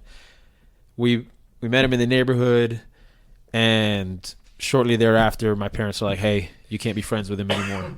I'm like, "I don't get it. Why not? We're like best friends." And apparently, his parents were informants for the DEA because they got popped with coke. And so, And probably a lot of coke if the DEA. well, and you didn't want them getting tipped off that he was a narco. Yeah, that was. And it can unravel. Yeah. I mean, But, it's as a kid, yeah. I didn't. course. All that stuff I didn't understand. Yeah. I didn't get So at any the of time, it. DEA in Miami in customs, they didn't have that many Hispanic officers. So every time they had an informant, and all the drug dealers were in Spanish, they would call, "Hey, Omar, can you do this undercover for us? Can you do this for us?" So everybody was calling, and it was either me or Louis or Jerry. They wanted a Hispanic to do the undercover. So we had a group of DEA agents that we kind of almost formed like a task force, and then we did all their drug deals, and that's how I ended up coming home one day and telling their mother, my ex-wife, I said, "Hey, they can't go to Arthur's house anymore." And she's like, "Why?" I said, "Because I just met her, and we're doing a 500 kilo deal tomorrow." So no more Arthur in our house. That was crazy. And he lived like right around the block. And I told her, I said, I told her, "You need to move. You can't be my neighbor. You need to move." And she did, because it was a rental house. Were you pretty nervous? Was there a level of being nervous being in narcotics when it come to the family during that time? Were you concerned with that? Because it is a violent ass trade. No, I was never nervous because I took care of myself. I made sure that they didn't discuss it with their friends, what I did. We kind of kept to ourselves. We kind of went to the movies, did our stuff. The friends that we hung out with were either other cops or the ones that were not cops were, Very well vetted. Yeah, they were. Yeah, we would always like even cops, if I would see something that didn't fit, I would tell my ex-wife, I said, "We're not going over to their house anymore." I said, "That guy's living above his means. I don't like it. It doesn't smell good." Yeah, those patrol officers are driving a Corvette. Exactly. Yeah. Or a Lamborghini. You're doing all this work undercover. You're multi-kilo deals. So I want to talk. What's the biggest bust that you remember having? 10,000 kilos importation. Is that one of the? Okay, I have several pictures. I've already posted teasing this episode, and I'm going to be posting more. And before this airs, it's going to be a minute before it airs. But I would like for you to, if you could find more, I'm going to try to find. Remember, Okay. Our pictures are Polaroids. Hey, We didn't have That's cell it. phones, so that's what I told him. I said, they're not. He texted me that. He's like, "Hey, I'm looking, but we didn't have cell phones back then." so it's a lot of Polaroids, and I'm like, okay, which I have it in my tack room in my barn. So I was like, okay, these are Polaroids that I took, or crime scene. That was crime scene would show up, and it was Polaroid. So, I know I'm aging myself, but You did it like the old time you had to put the hood on with a puff of smoke. Yeah. I mean, it was Polaroid, so a lot of like those pictures of the cocaine lab. It was Polaroids. So 10,000 kilos at $65,000 a pop. No, that was actually, we imported it for this individual at $2,000 a kilo, $2,500 a kilo. Damn. That's what we charged him to import it. Damn. And now let me ask you this: if you remember that investigate 10,000 kilos, did you flip that into more? No, that individual actually put a hit on DEA, on the informant, and that individual was a very bad individual. Really, he was high up. Oh yeah, his brother was at the time he was a senator. So that individual. Wow. So this was a DEA case, and they needed somebody to go undercover. So that individual basically was shown like $4 or $5 million in a bank vault in Arizona, and he was told, my daughter and her husband are the ones that in Miami. They're my contacts. They're the ones that have the plane. So, which is DEA. So we showed him a plane at Miami Airport. This is what we're going to use. DEA was doing the undercover, and I had the ears, and they basically just talked. This guy owned 2 beautiful, beautiful restaurants at the Ford Ambassadors, which was like out in Brickell. You're talking right now $3, $4, $5 million apartments. Wow. Yeah, and this guy you can tell he had money. I mean, dressed in linen, Rolex. So they were sitting at a table. I was there watching the meat. Flicked his fingers because the DEA was asking for $1 million, basically insurance for the plane. He snapped his fingers. The little skinny guy got up, went 20 minutes later, pulls up in a BMW 750i, opens the trunk, and the biggest suitcase I've ever seen in my life, full of hundreds. And he says, that's yours, take it. That's your insurance money. When are you going to bring my stuff? So, hands through the hair, take him down. And the minute we took him down, he told my sergeant, Freddie Silber, you don't know who you're fucking with. Very cool, calm, collected guy. DEA took him to FCC over there by the zoo. One day, the DEA agent, we were at DEA office. A couple of days later, we were at the DEA office. And DEA supervisor, group supervisor came out of his office with his AR. He goes, let's go. He's trying to break out of jail. There's a helicopter hovering around the prison. So we all got in our cars with ARs and just rushed over there to shoot this helicopter down. Sure enough, the helicopter landed at Miami Airport. And the guy was from Oregon. He says he was taking pictures of the Everglades. So they said, we need this guy underground. So they took him to Phoenix, put him in a cell in Phoenix, and after that, they put wires. I think all the federal prisons after that started putting wires on the prison yard so nobody can land on the yard. And went to trial twice on that case, both times. And both times we had U.S. Marshals keeping us at a house. We didn't stay. First time we stayed at a hotel, they said, hey, there's a lot of Colombians in town in Phoenix. I remember I had a SIG 45 and I remember sleeping with the 45 on my chest. It's the only time that I thought, man, this guy, because he took the informant's cat and crucified his cat on his front door. So we thought, man, this guy has the means to kill people, put a hit on the informant. So, that was the only time that I thought, and I would tell their mom, hey, just let's be cool. Let's not go out too much. Did he get conviction on that? He got convicted the first time. He got life. Got filed an appeal. Had to retry him again 2 years later. Went back to Phoenix. He got life. His brother at the time was a senator in Colombia. And then right after that, his brother left the Senate and became the leader of FARC, F-A-R-C, which is the left-wing guerrilla group that were supposed to be there to fight the drug traffickers, but now they said, well, wait a minute, let's just take over the drug traffickers' field. So they control all the coca fields. Kind of basically become some form like the Zetas for the... Sort of like the Zetas, okay, yeah. They started as the enforcers, and then now they're taking shit over. Yeah, they're taking over, exactly. All right, Omar, you talked all about having all this fun in narcotics undercover. You left at some point. Why did you leave? Thought I was getting stale. And too much adrenaline? And I wanted a little bit more adrenaline. Oh, damn. So I wanted to go to the SWAT team. Okay. And because they took the fun away from us in narcotics. We used to be the ones to kick the door down, and then,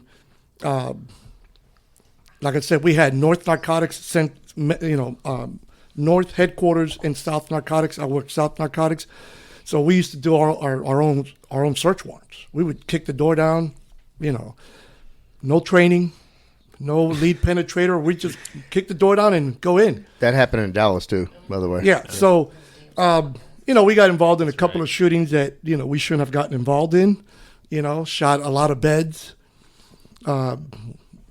Rounds go through drywall and end up in babies' cribs in the apartment next door. So the department said, that's it. You guys are done. You have to call SWAT.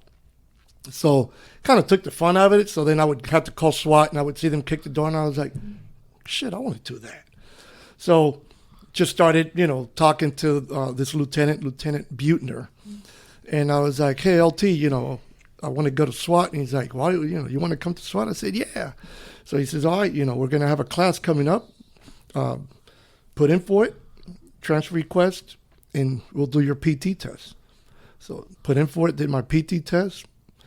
And sure enough, I ended up in SWAT. I want to say I went to SWAT. I was in narcotics for 5 years. I want to say I went to SWAT from 86 to 87, maybe a little bit of 88. At first, I started working for Terry Torrance, Sergeant Terry Torrance, super guy. They basically put me on the perimeter. I was just perimeter until, got my feet wet. And then Terry got promoted to lieutenant, stayed in SWAT. And then they brought in Sergeant Lou Battle, who used to be in SWAT years, came back. He was basically like a lead penetrator. So I started working for him. They made me point, so I was third one in. I don't know if you guys call it point or not. So lead penetrator, secondary penetrator, so I was point. And I enjoyed it. I did that for about a year and a half. Drove my sergeant crazy. I was like the senior, I was the second senior guy in the unit. And I'm the type of guy that I speak my mind. And he would say stuff like, I don't know if he was just trying to be tough or what, but I would call him out on a lot of stuff. And, we're going to run 5 miles today. And I was like, okay, you're 40, we're 26.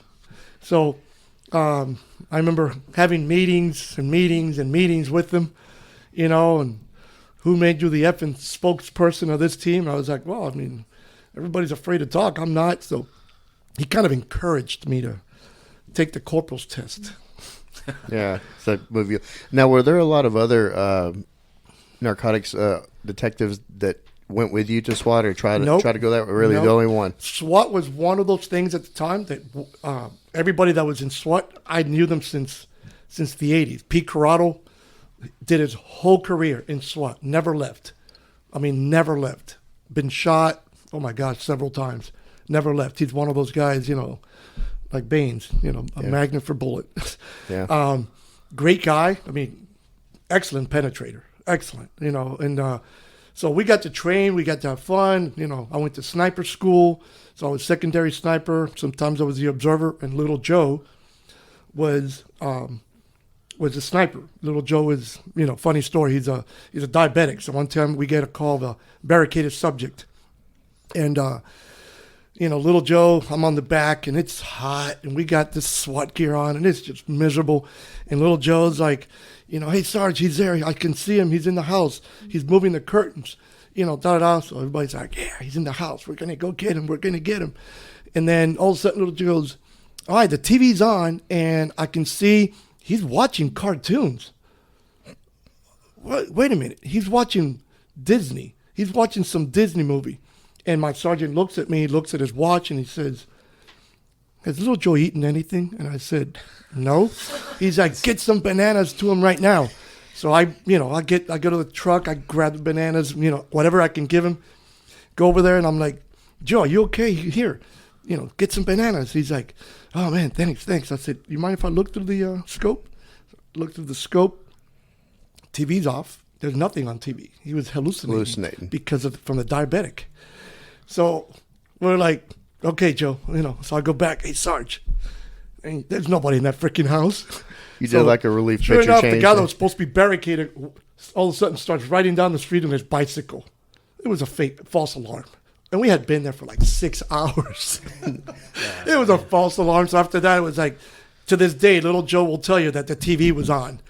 He will not admit it. And cartoons were playing. Yeah, he will not admit it. It was like, no, it was on. Sure, Joe, sure. Did little All Joe right. go with you to Narcotics? Yeah, Yeah. I brought him right. into I remember, Narcotics, yeah. That's a good story Good about dude. him. Okay. So, I loved it. Loved SWAT. I didn't like working for that sergeant. We just didn't see eye to eye on a lot of things, so I left. So you took the senior corporal test. I took the corporal's test, Okay. passed it. They told me, do you want to, we have one opening at the airport. And I was like, I'll take it. I'll go to the airport. So went to the airport as a corporal, had a sergeant at first. 2 weeks later, he retires. And Lieutenant McGilvery told me, tag, you're it. So I had my own squad, walk around, make sure that my guys were in their post, go back to the office, and what do I do now? And it was boring. And at the time That had to be torture for you. it was horrible. It was torture. I was 26 or 27, maybe 28. And already experienced all that you've experienced in Yes. undercover And I was like, drug war. Yeah, I was like, I got to get out of here. I'm going to die. Handled a few suicides. People would go to the last, the roof of the airport and jump off. 88, I want to say it was either 88 or 89.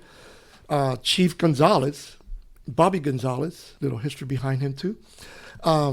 He was a friend of my dad, and I saw him one day at the airport. He was just flying with his family. He's like, how do you like it? I said, I hate it.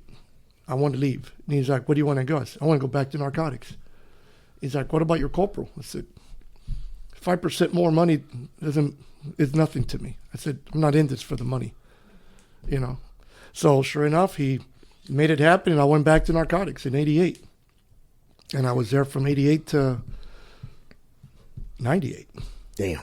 Real quick, Brian, you talked a little bit about you always wanted to go to Dallas SWAT whenever you got here. And it was, so you remember when he was in SWAT, your story? No, but it just was the pictures and the stories about it and the training. I'm surprised you never wanted to go to, an undercover. Well, there was. There yeah. was a small part of me when I got here that wanted to do narcotics. But it was, it's funny you bring it up now because I wanted to talk about it. My perception of what narcotics would be was way different when I came to Texas because I knew, because back when we were growing up, they had his undercover shows or undercover bus on cops because he had recordings of it. That's right, we had cops riding with us. Yeah, so I would see all these busts and there was kilos and wads of money and all this stuff, and then when I get money in the trunk and Rolexes. And and so my expectation was, well, I guess when you go to narcotics here or when we make drug busts here, they're gonna be kilos of coke everywhere and all this dope and guns, and it was like that wasn't it. That wasn't the case here in Dallas, and it was you talk to some of these narcotics agents or detectives or people out in patrol that were dope chasers, and to get 1 kilo of coke was like. It was rare, and you hit gold if you did here in this department. So I was like, man, that's so weird.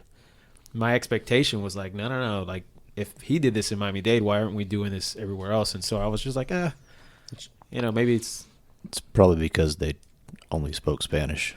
I think that's it. In Texas, it's English. It's so weird. Yeah. Como se dice, shocker. Yeah. And the weird thing is, I thought it was like this. The way I was working, it's like that all over the country. So I always thought, man, what I'm doing here in Miami, everybody else is doing it. Everybody's doing it. And then, the rest of the country was enjoying the drugs that Miami was. It was getting Exactly. farmed out. It was coming in from Colombia to y'all. and then the going weird out. thing is, I would travel and people would ask me on vacation, oh, where you from? Miami. Right away, they would look at you weird. You're from Miami. Assume. Right away, they Right would away. assume you were a drug dealer. Yep. My neighbors, Yep.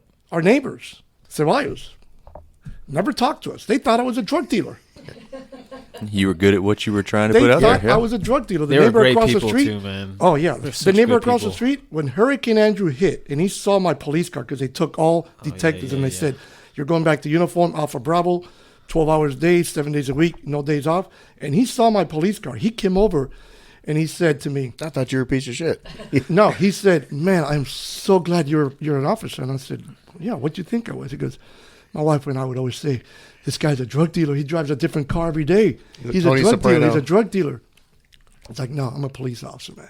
Just don't tell anybody else. Oh, that's great. But yeah, but I thought it was like that all over the country. They thought you were bringing down the property value. By Yeah. being there. Yeah. And Yeah. and Hey, bringing move. in, ushering in balance. Yeah, because we would hear about cases in New York. We would go to New York a lot to pick up money. Guy wanted us to pick up money in New York. So Customs, we formed like a task force. We ended up in a task force with Customs. Customs rented our vehicles. Go down to Bremen Cadillac, pick whatever you want. So I was like, well, I want a BMW. Yeah. So go pick a BMW. Or go to the impound lot and get whatever you want. Usually we wanted rental cars. So we formed a corporation, Airmark Corporation. We had our own undercover office in a warehouse district. And we had informants. My informant was a forklift driver. And we had empty pallets, empty boxes, and he would be driving as if he was moving a business. It looked like a legitimate business. Another informant was a secretary, and we all had offices. I mean, beautiful offices that Customs set up for us, with a nice desk. I mean, beautiful. So DEA started doing a surveillance on us because one of the neighbors called and says, hey, these guys are drug dealers. And then DEA, shows up and, hey, Omar. Damn Miami. We didn't know it was you. Yeah, man, it's us. Why? Oh, your neighbor called on you. Okay, call him back and tell him don't say anything. No, we're not going to do anything. Everybody thought we were drug dealers because they would see, once a month or once a week we would all meet, and it was Corvettes, BMWs, Cadillacs, big old trucks, type that the drug dealers, they would see us walking in. They were like, these guys hardly work, and they show up in these nice cars, and all of a sudden a huge 40-foot container shows up. We had a container that had false walls, false bottom, and that's what we would send to Colombia and bring cocaine back, and then get the money from the guys that would go pick it up, and we would take them down in our warehouse. Yeah, that ain't going on in Dallas Narcotics. No. But I thought this was going on everywhere right. in the country. Yeah. I thought this is going on in California, New York, in Texas, Arizona. I thought it was a job. Well, y'all were the hub. Y'all were the hub for the rest of the country. But But I it's just thought- the ignorance of it all. Like, we didn't Yeah, know any of better. course. But I thought it was like this everywhere. Right. Yeah. Damn. That's the other thing. The mules coming in, it's incredible. How do you know which person to stop? Like, just swallowed 250 rubbers full of 250 condoms full of cocaine. You would only get the ones that were like nervous, start sweating, Start seeping through that rubber and start hitting them. A lot of them had to have emergency surgery.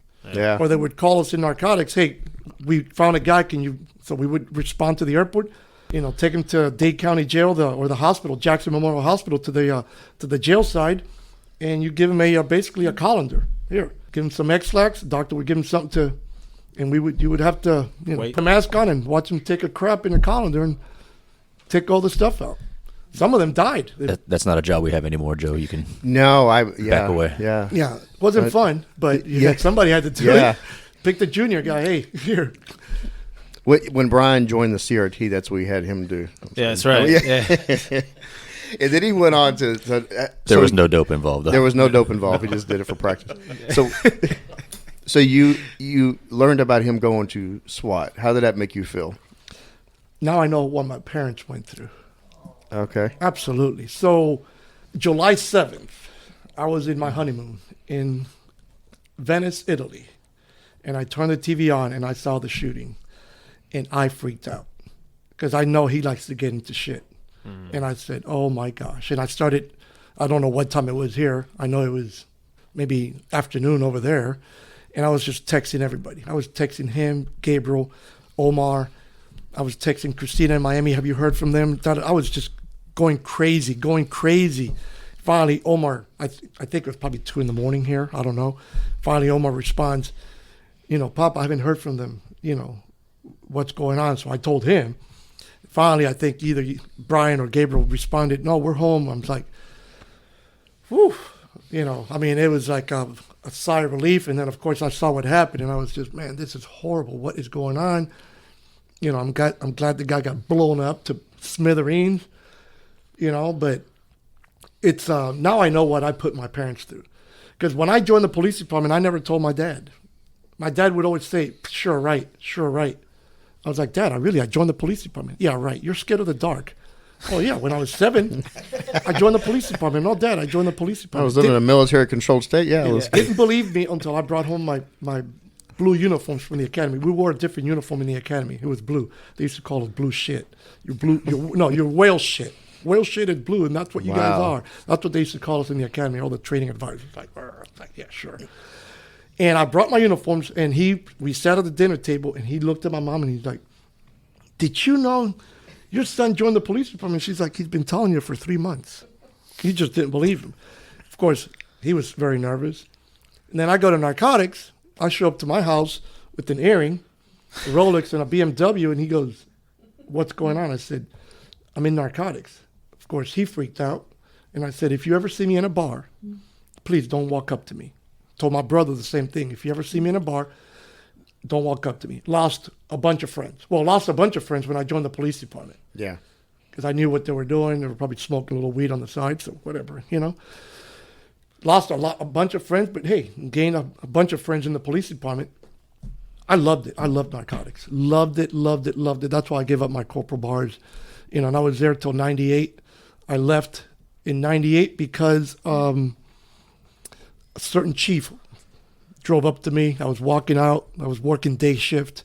A certain chief walked up to me and said, Omarcito, come here.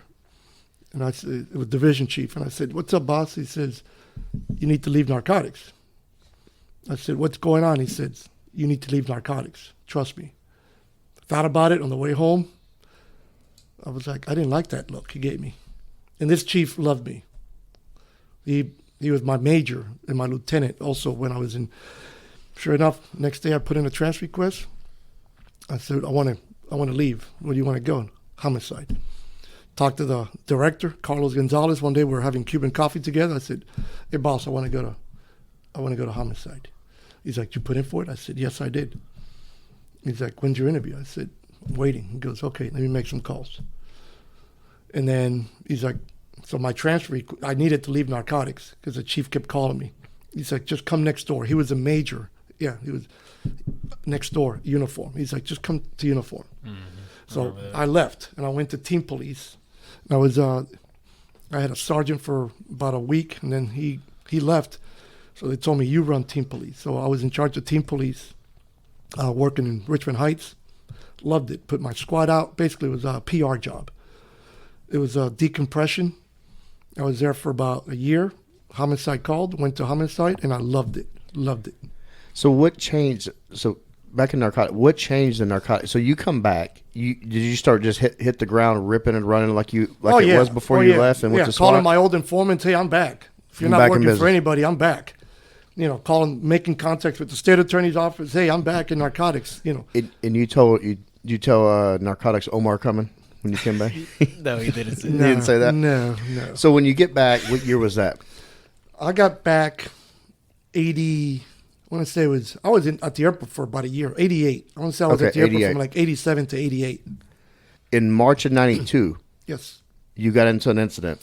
Yes, had an informant. Okay, I'm gonna play the video. Okay. There's actually it was a setup. It was a buy, and it was all wired for sound and audio, right? Yes. So I'm gonna play the video. Does it have the timestamp? Yeah, it's so 8. Yeah. So the video says 8. It shows 8:09. Well, I moved it forward a little bit because I want to start it because it's a 14-minute video. So but I want to pick it up and I want you to we're gonna listen to it. So can I give you a little background on that? Yeah, go ahead, please. So this was an informant that was working off charges. Okay. Which is not and I didn't develop him. Someone else had developed him. So this was the first drug deal that he brought to me. He wasn't very, I didn't think he was the type of informant that could actually come up with something like this. I thought he was small time. So it took a while to develop this. Oh yeah, he'll meet you. And then So we set this up. This is our undercover office in a shopping center.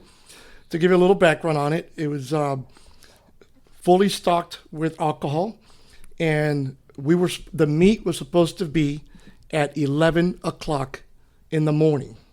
I normally gave people 11. You better be here by 11:05 or Omar's out. But, so I want to say this was either a Wednesday or a Thursday. And so basically the guy didn't show up. The informant kind of basically starts telling me, I can't get a hold of him. I said, okay. So it was raining outside. I'll never forget, it was pouring down rain. So we're like, hey, we're not going to go outside, get wet. So we started having some drinks. And waited. Basically, we were just waiting for the rain to stop. So at 7:45, we're like, hey, man, let's just go. Let's go home. So we start to walk out. There's a takedown team in the parking lot. We start to walk out, and I hear over the radio, hey, they're here. And the informant calls me on my brick phone, hey, we're in the parking lot. So everybody runs back upstairs. My takedown team hides in the closet behind my office. And we're basically, okay, let's do this drug deal. So the guy walks in. He's got a very blousy shirt. So from the get-go, I'm a little hesitant. I already, this was 1 kilo, and I want to say it was 45,000. I went to the bank, the bank, and they basically gave me 45,000. You have to do all this paperwork and walk it through all these chiefs, and you get the money, and we're there in the office, and that's when the video starts. So the suspect was Colombian, right? No, he was from Dominican Republic, which that's the other thing. A lot of red flags. Yeah. So Dominicans don't really buy or sell that much dope. There's a hierarchy in the drug business. It's Cubans, Colombians, and then everything else falls under. We never bought drugs, multi-kilos, from an African American because they just didn't have the connections to bring multi-kilos. So whenever we had an informant that would say, hey, I have this African American guy, he wants to buy 10 keys, he's Jamaican, the rip. And sure enough, it was always, they never had the money. So this guy shows up. I'm already a little pissed because I've been waiting 9 hours for him. And I mean, if you understood Spanish, basically I call him a few names and. Okay. So. Well, I'm gonna go ahead and play the video, and we're gonna watch it. Okay. And then we're gonna talk about it. Okay. So he goes to the bathroom there, and I'm watching him. And he's got a very blousy shirt, and he's peeing, but he's using his left hand. He's right-handed. So that, to me, was a red flag. I was like, that's weird. But what is he telling you now about the money? He was holding onto his gun so the gun wouldn't fall off. So my gun is in the drawer, and there's a letter opener in front of me, and I'm thinking, as this guy... What's he accusing you of right there? So right there, he's telling me that the money's fake. Oh, this is counterfeit. I used to do this for a living, and I figured, here it comes. So he's telling me, this one's good, this one's bad. This one's good, this one's bad. I told him, I said, I guarantee you this isn't fake. I said, you've had me here for 2 effing hours. Now you're telling me it's false. Let's not do this.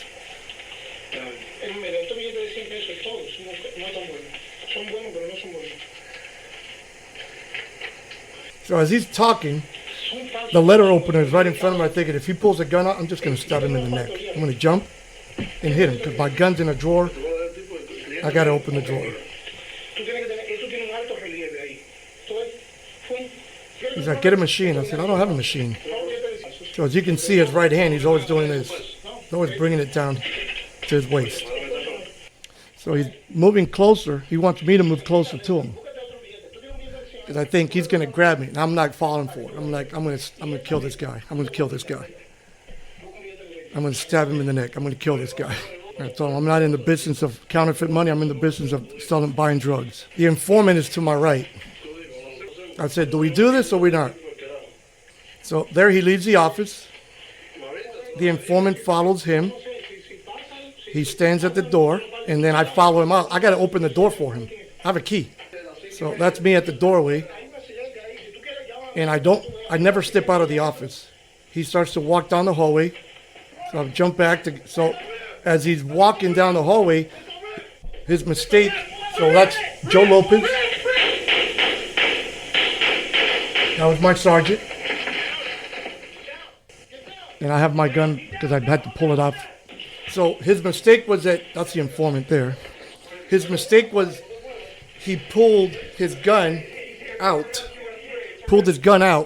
with his back to me. So I took the informant, pushed him into him. He thought I was the informant. He thought I was right behind him, and I wasn't. So I pushed the informant into him, ran back in, and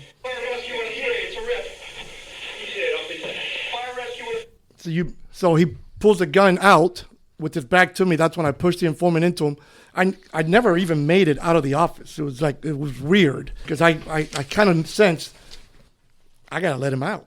I have a key. It's a deadbolt. Key on the inside, key on the outside. So when he pulls a gun out, that was his mistake. He had a 2-inch Taurus 38. So he jumps and he gets behind. So picture this is my office, the long hallway, and that's the exit here, little small lobby in the corner here. So he stands in the corner taking shots at my team popping out. So as he's taking those shots, I hear in the corner his knee. So you probably don't hear it on the video, but little Joe walks in. Little Joe takes a little Israeli peek, looks, and I go, Joe. And I point at the wall. And then as I'm getting my gun, Joe pops 7 rounds through the drywall, hit him dead center mass. And the guy, you hear it later on, boom, and you hear the sergeant saying he's shot up the ass, which in court they said, somebody said, oh, why did you say shoot him in the ass? And I said, that's not. So the judge was like, that's not what they said. Yeah, that was, it's funny because I've seen that video, and every time I see it, I get... No, I could see. You could see. It's taking you back to the March of 92. I'm like, ooh, okay. No, well, you could see the guy in the video working himself up. He was looking for an opportunity. Yeah. He was. And the weird thing is, again, we gave this guy 8 hours. We never do this. I mean, even the sergeant, I was like, Sarge, we didn't learn our lesson. 15 minutes, 5 minutes. We gave this guy till 8 o'clock at night. Yeah. I mean, we basically came in, and of course, homicide shows up. The union attorney shows up, and internal affairs, and nobody's talking to us. They basically separate us. We know the routine. Everybody's, nobody was a rookie. Everybody knows the routine. Don't talk about it. And I called their mom. I said, hey, probably hear this in the news, but I said, but we got involved in a little shooting.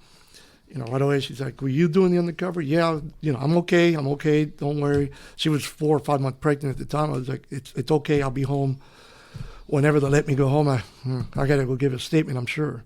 So remember, it felt like 3 days I was down at homicide, and IA, basically, then after that, like the next day, they told us you need to go see the police psychiatrist. Or how did that look back then for Miami? For as far as was it another kind of a check off the box thing, or did no. You feel you needed to go talk to somebody? Yeah. At the time, yeah, I knew I had to. I talked to their mom a lot. Her and I, we never kept anything from each other. I basically told her, everything that was going on, and I would always tell her, if you go to the supermarket, if I'm with you and you see me walk away, it's not because I don't like you. It's because I see something or someone, if we're in a bar, like Customs, the car was registered to my undercover name. I had an undercover license, undercover insurance. Omar Moreno was my undercover name. I took the center fielder for the Pittsburgh Pirates, Omar Moreno. That was my undercover name. I never changed it from Omar because I didn't want to say, I'm going to change my name to Jose, and some guy's calling me Jose, and I'm not answering. So you don't. You take your first name, but change your last name. In Dade County, I don't know if they do it here in Texas, but in Dade County in Florida, if you are a cop, your whole history, you don't exist. Somebody tries to run your house, they can't find it. If somebody tries to run your tag, they can't find it. Everything comes back, no information. And the minute somebody tries to run your tag, you get notified, hey, some guy up in Tallahassee or some guy in Miami Beach was running your tag. This cop in Miami Beach was running your tag. So then you got to find out what were you doing running my tag, you know? Yeah, I want to get into that. You mentioned that. So on that Cocaine Cowboys documentary, it brought back so many memories. It had been years since I'd seen it. It had probably been at least 10 years since I've watched it. But it also hit on all the many officers that got in trouble for bribery and corruption. Oh gosh! Did anybody ever approach you for a bribe? Absolutely. Okay. Absolutely. I remember one time we had an informant, and he had this lady. She was a sergeant in the U.S. Army. Her husband was Colombian, and he had been killed in Colombia by the drug cartel for, I guess he missed a payment, lost some dope, whatever it was, but she had to work then.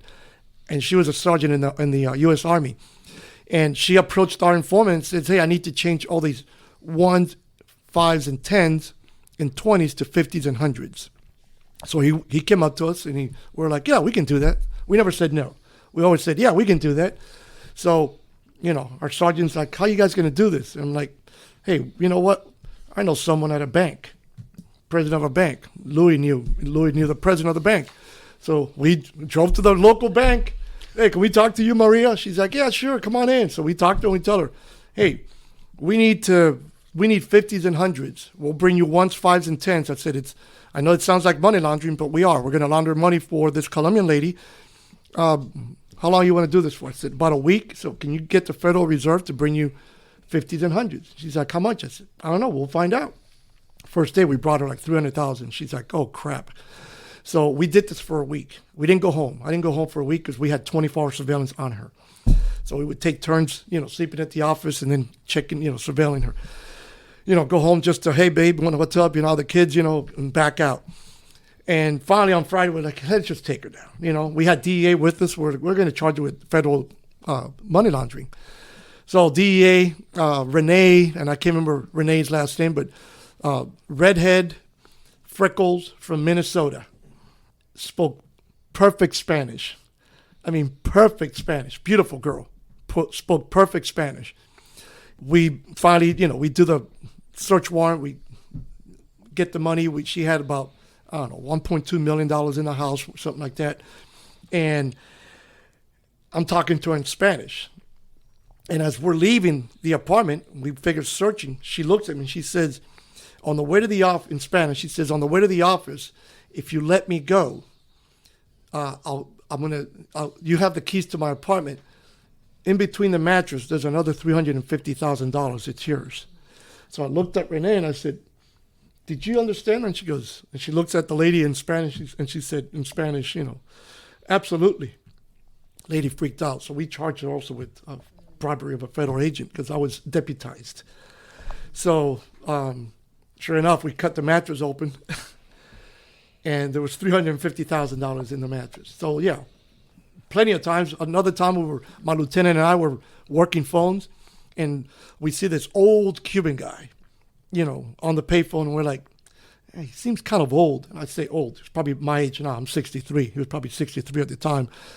So, we see him on the payphone. I'm like, he doesn't look like a drug dealer. Hey, OT, let's just stick with him. He goes to our house, nice house, nice neighborhood. Comes out with a 19-inch color TV, and the lieutenant goes, damn, Omar, he's a TV repairman. So he opens the back of his truck, and he takes the box and he throws it. And I go, LT, if that's a TV, it just broke. I said, he ain't no TV repairman. Full of money. So we pull him over down the street, because we don't want to scare whoever's in the house. Pull him over. I walk up to him, and I said, hey, Miami-Dade Police, Narcotics, we saw what you were doing. Do you have any drugs in the box? And he got offended. I'm not a drug dealer, in Spanish. I said, okay, so it's money. And he kind of puts his head down. I said, whose money does it belong? Kind of puts his head down. He says, I can't tell you. I said, you have more at the house? He goes, yeah. So LT called the squad. So we went back to the house. He had $350,000 in a box about that. I mean, big old 19-inch, the old, not the flat screen. I'm talking the old TVs. The tube. Yeah. Yeah, which weighed about 500 pounds, those things. and went back in the house, and it was a 4-bedroom house. Only 1 bedroom was being occupied. The other 4 bedrooms, he had those 6-foot picnic tables all around with money counting machines. That's all this house was used for, was just to count money. So His own bank. we impounded the money. Here's the property receipt. I need you to sign it. On the bottom, he reads it. He's like, I'm not signing this. This isn't my money. So put refused. Okay. Easier way to forfeit his money. And sure enough, the next day, we had an attorney at 9 o'clock knocking at the narcotics office. I represent, at the time, I think he's probably deceased now, but there was this guy named Battle, Jose Miguel Battle. He controlled all the bookmaking in Florida, at least in Miami. This guy was mob. I'm talking from the back in the days. He made his way to being the guy in Miami. And I said, okay, is this money, Mr. Battles? Because we knew. And right away, I can't tell you who my client is. We're not going to release the money. We kept it. So they dropped it. You guys would routinely just sit up on payphones. Oh, absolutely. Wait for shady dudes to show up and then follow them around and make your cases. Yeah. I don't know how working narcotics now in Miami, it's not fun because everybody has a cell phone. So you can't sit on payphones anymore, But, that's what we used to do. When we were bored, hey, LT, let's go do phones. It's like fishing. Yeah. It literally was like going to some get a guys pole. would go to this fish. Home Depot. We would go to this other Home Depot, just stay on point to point. If you guys see something that looks good, call us. We'll go over there and we'll help you. And at least 4 out of 5 nights, we would get some. Cocaine, sometimes it was illegal. Sometimes it was just, one time we got, funny story. So Eddie Arrett is my partner. Eddie was probably about 400 pounds. You couldn't tell he was a cop. Spoke broken English. Hey man, let's go eat my donut, and he hardly spoke English. So there was no way. So I used to love to take Eddie undercover because nobody would think he was a cop. So one time we're following these Colombians and we follow them to this apartment. We knock on the apartment door and we stopped them on the street and they had a pillowcase full of guns with silencers. So we're like, shit, these guys are hit people. So, we handcuff them, take them back to their apartment. We go in, there's 4 more guys, and we put them on the ground. We go, hey, so now we had 7 guys, and it was just Eddie and I. So I go, Eddie, you go search, and I'll stay, watching him. I had my gun on him. We only had 2 handcuffs. So I could only handcuff, 2 guys together, and then the other guys, like this. That's it. The other 3 were loose. So I was like, okay, if any of you move, I'm going to kill you. Okay? I'm going to kill you. So they were like, oh, no, hermano, no, everything's fine. 3rd floor apartment. So Eddie, hey, man, look what I just found. And he would come out with a 45 with the silencer. And I was like, Eddie, just find the shit. Don't tell me what you find. Just find it and bring it out here. I said, I'm holding, 7 guys. I said, the squad's on his way, but, with traffic, because the traffic was horrible in Miami. And we're in West Kendall.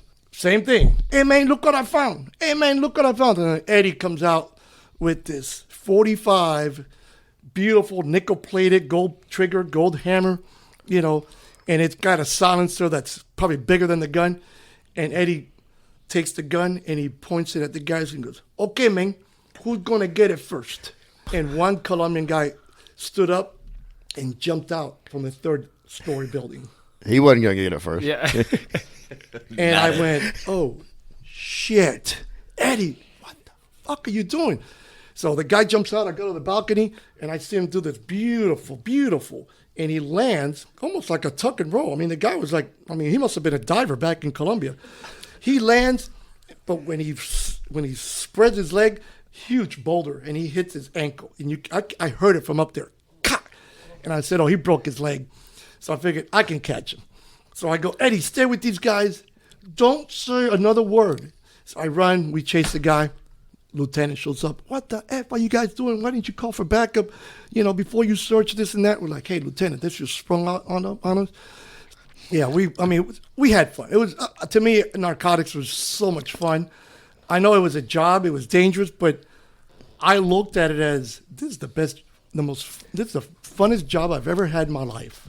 Miami Vice hit the scene, the show. Mm-hmm. What did y'all think of that? They actually called us to be, what do they call it? On-set advisors? Yeah, okay. So they, for the SWAT part, they would take this guy, Nelson Oramas. And Nelson was a chief, and he was in SWAT back in the days in the 70s or 80s. So they would use him as an advisor. As a matter of fact, he retired and kept working with the show. But yeah, we would, once in a while, they would use us for, a chase scene or something like that, and we would get involved. We never showed our face on TV. Only once on Cops, I showed my face. One time there was a Santeria. You know what Santeria is? Mm-hmm. There was a Santeria house, and they were like, "What is that, Omar?" And I was like, "Well, it's Cuban African religion." I said, when the slaves were brought over from Africa to Cuba, the Catholic Church forced them into Catholicism, so they took their gods and basically just transposed their God to this one, to this saint, Saint Barbara, Saint Lazarus, Saint this. I said, and now they practice this religion where they sacrifice chickens and goats and all that kind of stuff. And, they had these crocks, these metal crocks with these railroad ties and railroad nails. And some of them would put a handcuff in a plastic gun. And that would mean that they would be praying to their God to keep the police away. So when we hit this house, this guy had all that. So I was kind of like the Mexican Santa Muerte stuff, So the guy from Cops was like, "Hey, Omar, can you take your mask off and explain to us what this is?" And I was like, "Yeah, sure." So my sergeant was like, "You going to take your mask off?" I said, "Who's going to watch Cops?" Yeah. 2 weeks later, I go undercover. This guy could have definitely easily killed me. I go undercover, and the guy from Detroit wants to buy dope. And bottom line is he didn't have any money. Didn't have anything. He showed me something in the trunk of the car that looked like coke, but it wasn't. So we just got the weird feeling from the guy. I was like, "Hey, just take him down. I think he's got a gun on him." So we took him down. Sure enough, he had 4 murder warrants out of Detroit. And basically, when I called homicide up in Detroit, they said that's what he was doing. That's what he's doing. He's killing drug dealers and basically ripping them off. He was going to kill you too. And he told me when we took him back to the office, he's like, "I was going to kill you. That's why I was trying to get you to my car. I was going to shoot you and put you in the trunk of my car and steal your car," because that's what he would be doing up there. He would steal the drug dealer's car. The car that we caught him in had a different tag, but it was a stolen car out of Detroit. And when we were at the office, he's sitting there and he goes, "I knew you were a cop." And I said, "How'd you know I was a cop?" He's like, "Man, I was watching Cops 2 weeks ago and I saw you."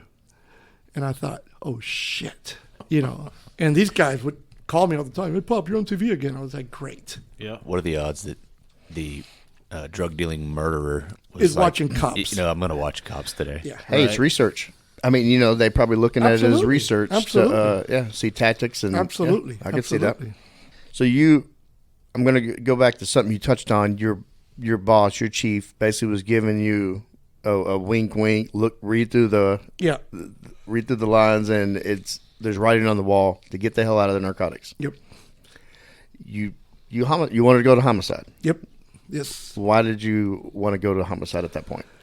At that point, I figured, I was talking to their mother, and I was like, I had fun. Now it's time to make money. It's time to make money, build my retirement. Our retirement was 75% of our best 60 months. I figured, I would talk to my buddies in homicide, and they were like, "Hey, yeah, we're making 180, Includes 190. overtime.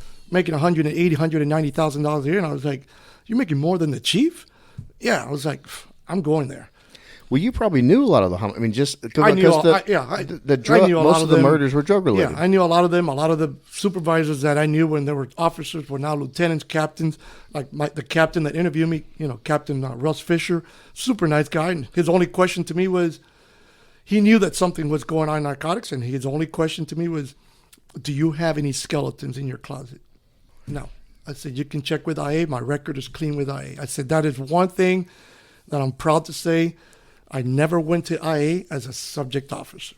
Always as a witness officer, but I was never accused of beating the crap out of anybody. And if I did, they deserved it." So what about homicide? I mean, I can't imagine going from what you were doing undercover to, that tactical mindset, that hyper vigilant mind that you had to go in. You're going undercover. You're worried about guys that are trying to rip you off in your own office. To go to homicide, which is slower pace, but a lot. It's just a different style. What was the most challenging for you from going from what you were doing to putting together basically a puzzle? That was the challenge. Putting the puzzle together. When you do find the guy committed to homicide, is the challenge was sitting with him in an office, whether it took a day, a week. You sit there until he says, "I want my attorney." A lot of times, you can be there like Chavez. He killed Jimmy Rice. We fed him for a whole week. He never asked for an attorney until he confessed. So that was a challenge. That I had a great trainers. The guy that first trained me in narcotics, in homicide, he had been in homicide for over 20 years. Retired from the police department, was bored, and came back to homicide. They took him straight to homicide because wealth of knowledge. And then when he finally, he says, "I'm retiring again for the second time." My partner was Steve Parr, funny guy, but great detective, great homicide investigator, and just taught me a lot of, how to play with the guy's mind, and when he says this, and and just amazing. And then I went to they when you're in homicide, you do have to go to it's called medical something homicide school. So it's 40 hours at the ME's office, just going through blood splatter and you name it. It was a great experience. I had the squad that I went to was one of the most senior squads in homicide, which for me was amazing because the guys that were teaching me and training me was just watching them and how they did things, I was like, wow, these guys are, they're professionals. Yeah. Cool, calm, collected. Nobody, there was no hurry. Like Steve would, at first it was like, "Hey, we got a homicide." He goes, "Relax. The guy's dead. He's not going anywhere. Relax." And I was like, "Oh, okay." So it took a while for me to get in that mode of, okay, we'll get there and we'll do our thing. It's a marathon and a sprint. Like exactly. We'll get there. And, we would get there and, we would, start. If you were the lead, start doing your assignments. You go do your area canvas. You're going to do the body. One guy does the body. You do the crime scene. And usually the lead just sits back and watches everything and talks to a couple of witnesses and starts briefing, the sergeant that shows up, the lieutenant. Sometimes our major would show up. One time, I'll never forget this. We were running out of overtime. Dade County is running out of money. So our boss, homicide commander, has a meeting with every squad, 8 squads from homicide. And he says, "Okay, from now on, we get a homicide at 2. And the guys that are coming in at 3, you guys are going to come and handle the homicide. The 3 to 11, the 7 to 3 squad, you're just going to stand by the body for an hour." Okay.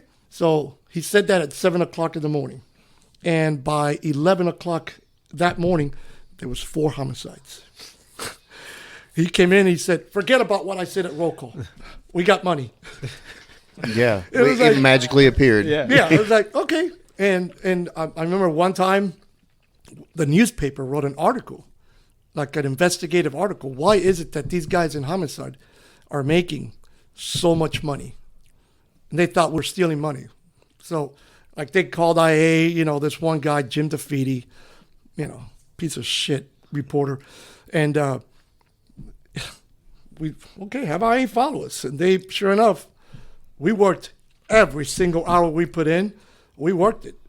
You get a homicide on a Monday, you work it till Wednesday or Thursday until you have no leads, and then you still keep working it. But did you have a natural knack for talking to people, the suspects, just from what you did before? I think being in narcotics and being able to interact with people and just sit down with them and you look at what their weaknesses is.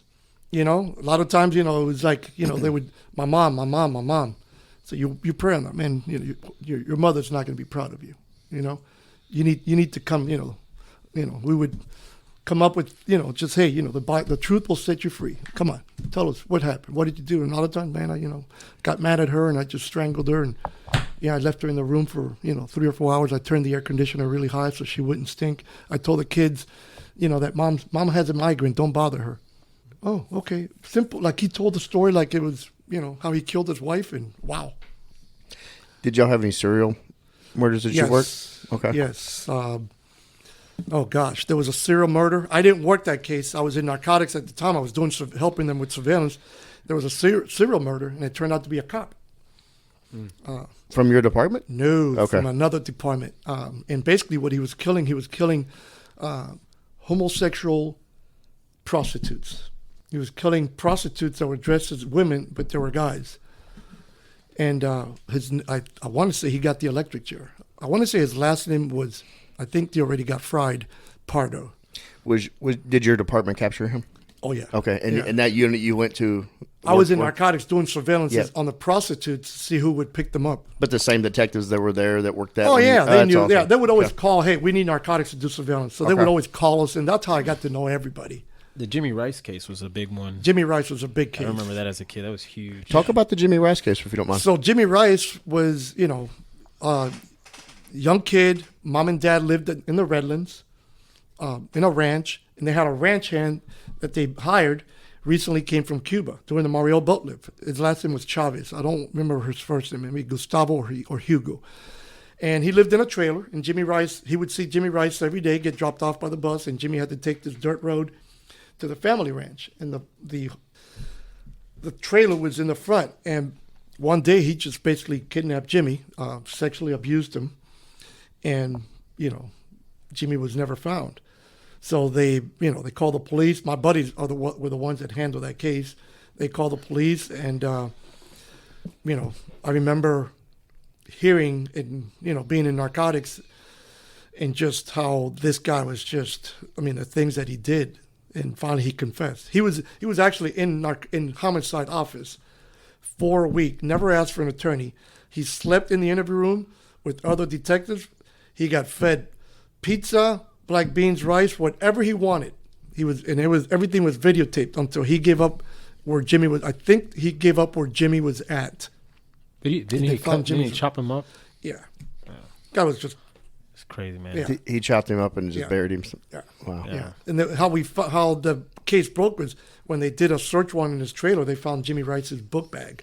Yeah. But Chavez, he as a matter of fact, about 5-6 years ago, he got the, I want to say, I don't think they fried him. I think he got the injection. I think Florida did away with Old Sparky, as they used to call it.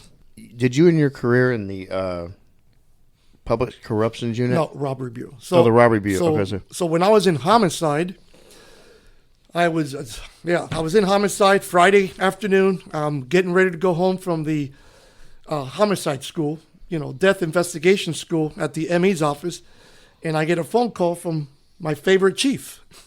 Once again. And he says, Omarcito. I said, hey, boss, what's up? He never calls me for anything good.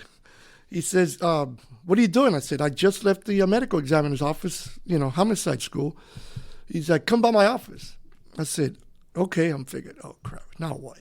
I know I didn't do anything. I've been in school all week. So sit down with him, and he says, hey, I need you to go to public corruption. Now, I had heard horrible things about public corruption because there was a task force with the FBI. So FBI at the time in Miami-Dade didn't have a really good relationship. We did all the cases. They wanted to take, the fame, famous but incompetent. So I was like, boss, really? He goes, yeah, it's just for 6 months. They just need somebody to do undercover work. They have a big case with corrections, and they need somebody to do undercover work. I was like, oh, boss, come on. He goes, trust me, when you're done with that, wherever you want to go, you just name it. Said, I'm already a homicide detective. Yeah, exactly. Yeah. Yeah. So sure enough, I said, when do I start? He's like, well, today's Friday. How about Monday? I said, well, what about homicide? He goes, I already told your sergeant you were going to public corruption. So I had no choice. He already said he's gone. Voluntold. So it was a detachment, 6 months detachment. So I go to public corruption. I get, deputized as a FBI agent, and I'm working with, or not FBI agent, U.S. Marshals deputizes us. And so I'm working public corruption cases, and at the time, the corruption in Dade County was just incredible. I mean, incredible. The director of operations at the airport, gone. I mean, you're talking about millions of dollars of bribery, worked a bunch of bribery cases, followed this commissioner, ran a soup kitchen, hired a 98-year-old woman to run his soup kitchen. She never showed up to the soup kitchen, but she got paid, and every payday Friday, he would show up to her apartment, knock on the apartment, and he would come out with an envelope. So he was basically, so a lot of politics involved in public corruption. Every time you got close to someone, you would get word, plead him out, that kind of stuff. So we kind of knew something was going on. Like that lady, she was the district or the state attorney's babysitter when she was a child. So, and I understand we're not going to send a 92-year-old woman to prison, but, it is what it is. Other cases were, contractors were being asked, for $150,000, a month just to put payphones in at the airport. Toilets that wrap, the sheet comes out and wraps themselves on the toilet seat. Just numerous cases. But then I hooked up with this FBI agent T, and she was, she was major in the U.S. Marine Corps. I mean, sharp. And she's like, "Hey, Omar, I got this case with corrections. We have this informant. He's at the jail, and he's basically whatever we want, he'll give us. He needs to work off his charges." And this guy was not getting out. This guy was a bad boy. He was not getting out. So what he would tell the corrections officer, "Hey, my cousin's a drug dealer. He'll give you $50 if you bring me, Wendy's." So it started with food. So the correction officer would meet me. I would give him a Wendy's double Baconator, whatever it was that he wanted. And here's $50, all recorded. So get to the, so we started with that. Then he would progress to, "Can you bring me a weed, a bag of weed, bring a couple of grams, bring this, bring that." So we upgraded to an ounce of cocaine, make sure. And then we had the internal affairs lieutenant from corrections basically going into the jail cell and getting the stuff from, actually there was a guard that was working with us, and he would get the stuff. The marijuana, we would take AstroTurf shavings and put AstroTurf shavings in the marijuana. That way, when we got it back, it had the AstroTurf shavings. We can say this is the same bag. It weighs the same thing that we gave him, because we told him, you can't smoke. You can't do nothing. We smuggled cell phones. We smuggled a hammer. We smuggled the last thing we were going to do, and this was about a year into it. We did a year's worth of undercover work, just meeting so many corrections officers. So we had 75 indictments. The director of corrections basically told us, "You need to tell me when you're going to arrest all these people, because hire new staff." No, because I don't have anybody to cover. And it was like, and guys these corrections officers were like, one guy lost his job and went to prison for 4 years for a BMX bike. "Oh, that's all I want is a BMX bike." Okay, go to Toys R Us, get him a BMX bike.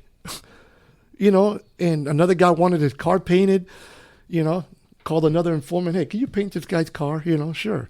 I mean, just stupid stuff. For $50, $100, $200, they would lose their jobs. It was like, even the cook at the jail got involved, because this guy just corrupted everybody at Dade County Jail. I mean, so we would move them from floor to floor, see, go to this. Okay, we're going to move you to this floor, see who you can get. And it just got to the point where we said, U.S. Attorney's Office said, "Hey, enough, Yes. enough, that's it." But I think if we would have kept going, we probably would have arrested, I would say, 90, shut down the 90 prison. Yeah, we would have shut down the jail for sure. Well, it would sound like that was like the Morgan Freeman's character in Shawshank. Yeah. He's the guy that could get it for you. Yeah. I mean, this guy was a great informant. Great informant. I wish he would have been out when I was in Narcotics. He would have been a great informant for dope. But yeah, we ended up doing that case. And so I was there for about, like I said, I was there for 6 months. Detachment turned into a 4-year detachment. And then just I've had enough already. T was getting promoted, and I just didn't want to work there anymore. I was like, okay, I'm done with this. The FBI and I were just not seeing eye to eye on a lot of things, and I was just like, what do we, come on, let's go work. Come on. So I just said, no, I'm out. So I called my chief. I said, hey, boss, 4 years ago you told me it was a 6 months detachment. He's like, where do you want to go? And I said, robbery. He goes, well, I'll tell you what. Why don't you come to cargo theft? I said, cargo theft? He's like, yeah, why don't you come to cargo theft? They need somebody to do undercover. I was like, here we go again, undercover. I said, okay, because cargo theft was part of robbery. And so I said, okay, I'll go to cargo theft. So I went to cargo theft, and I was there for 2 years. Same thing, started calling all my informants from narcotics. I figured a crook is a crook. Instead of selling drugs, you're going to sell stolen Levi's or stolen Dell computers, stolen car parts, you name it, stolen Under Armour, stolen paintings. I mean, I recovered in cargo theft, I recovered a Monet and a Rembrandt. And I saw the pictures of that. Some Cuban rafter broke into a house in Naples, Florida, multi-billion-dollar home, broke into the house, and he stole 2 paintings. Didn't know what he had. He wanted $100,000 for them. One was worth 5.5, the other one was worth 3.5 million. A Rembrandt and a Monet. And I was like... That was the picture that you yes. sent me? Okay. Lloyd's of London shows up, and they said, tell your informant the reward is $100,000. This informant was a waiter. I said, hey, if you get me these paintings, they're going to give you $100,000 cash. He's like, what? Man, he got on the ball, and we started doing the undercover. Brought a Lloyd's of London guy that knew about the paintings. He spoke Russian, and I basically told this Cuban rafter, I said, hey, I have a Russian guy that buys art, and he takes it back to Russia. He wants to see the paintings. So he basically said, well, the paintings are going to be in a hotel room. You meet me in a parking lot. I said, great idea, because I'm not bringing the money. So we showed him the money in a parking lot at a gas station while the Lloyd's of London investigator with the backup team went to the hotel, saw the paintings. They told us take him down, and we took the guy down. Informant got $100,000 cash in front of me. Nice. You stopped waiting that day. Yeah. yeah. He left. He left Miami. He was like, I got to leave. Word was getting out. Oh, yeah. Yeah. That's where you wrapped it up there in robbery? He kept going. From there, I got tired of doing undercover work, and I said, I have 2 years to retire. And I said, I want to go to robbery. I called the chief. I said, hey, enough undercover work. You're wearing me out with this. Yeah. I said, enough undercover work. I'm burnt out. I said, I just want to go somewhere, where to relax. And he's like, relax. I said, yeah, boss. I said, 2 years, I'm done. He said, all right. So he put me in robbery, and I worked 6 p.m. to 2 a.m. I worked for Sergeant Spiffy. Forgot his last name now. Called him Spiffy because he always wore a suit and tie. And we're like, it's too hot for a suit and tie. Worked for him for about a month or two, and he married a younger woman. She gave birth, and he was exhausted, and he said, I'm retiring. He had like 30 plus years. So he retired, and they said, Omar, you have the squad. So I ran the squad for a while. And then when it was time for me to retire, the lieutenant came up to me and he goes, hey, you have 6 months to go? I said, yeah. He's like, are you retiring? I said, yep. November 30th is my last day. He said, okay, I'm going to put you on days. I want you to go to the gym. I want you to work out, go have lunch, go have breakfast, and then go home. He's like, I don't want you to do anything. I said, well, I'm still on this. At the time, I was in a Rolex robbery task force with the FBI also. I said, I'm in this task force with the FBI. I said, I got an FBI car. Do I need to give that up? He goes, no, just go to the FBI office and hang out with them. So hang out with them, worked a couple of Rolex cases at the time, Rolex and diamonds. So the Jewish people were coming in from Israel, and they had diamonds strapped to them. I mean, a lot of diamonds, millions of dollars in diamonds. And these Colombian guys were just taking them off at the airport. So there was inside information. Turned out it was at there was a building in Miami called the Cibo Building, which is about 7-8 stories high, and that's where you basically go buy jewelry. And there was the parking attendants were the ones that were basically telling the guys, hey, this guy just came out of this place. I think he's got diamonds. They would take him down the street, and It's a network. yeah. So we did that. I did that for a little bit and then chilled out and retired November 30th. How hard of a decision was that for you? I mean, how hard was that for you to walk away from? At first, that it was profession? hard, because I was like, what am I going to do? And then talk to, to their mother, and she's like, oh, you can get a job, doing this. I got my degree in healthcare administration because I wanted to be a pharmaceutical rep. And then I started talking to my brother. My dad had already passed away in 99. Started talking to my brother about being a pharmaceutical rep, and he's like, look, right now that industry, the feds just took it down. He says, you're not going to make the kind of money you want to make. He says, you're going to have to work 32 hours and still visit 90 doctors in a day. So it's very stressful. And I was like, well, shit, I don't want any stress. I said, I just want to chill. So at the time, I put my resume on Monster.com. I don't even know if it's still around. Put my resume on Monster, and sure enough, like 2 weeks before I was about to retire, I get a call from Blue Cross Blue Shield of Texas. Hey, we'd like for you to fly up to Texas. These guys were already here. No, just Brian. Me. Yeah, just me. Yeah, Brian was already here. But then your mom came with Omar. No, I stayed with Omar. So I flew up to, Richardson, interviewed. They said, you got the job. When can you start? I said, January. So they said, okay, January 2nd. So I already had a job lined up, so I retired. Omar was still in high school, waited for the winter term to feel over, and then we flew to Texas and started working for Blue Cross Blue Shield. The most boring job in the freaking world. Looking at medical claims, I said, I can't do this. So I quit, and then Omar had a job at a golf course, so I started playing golf every day. Started truly enjoying I was retirement. 46. Wow.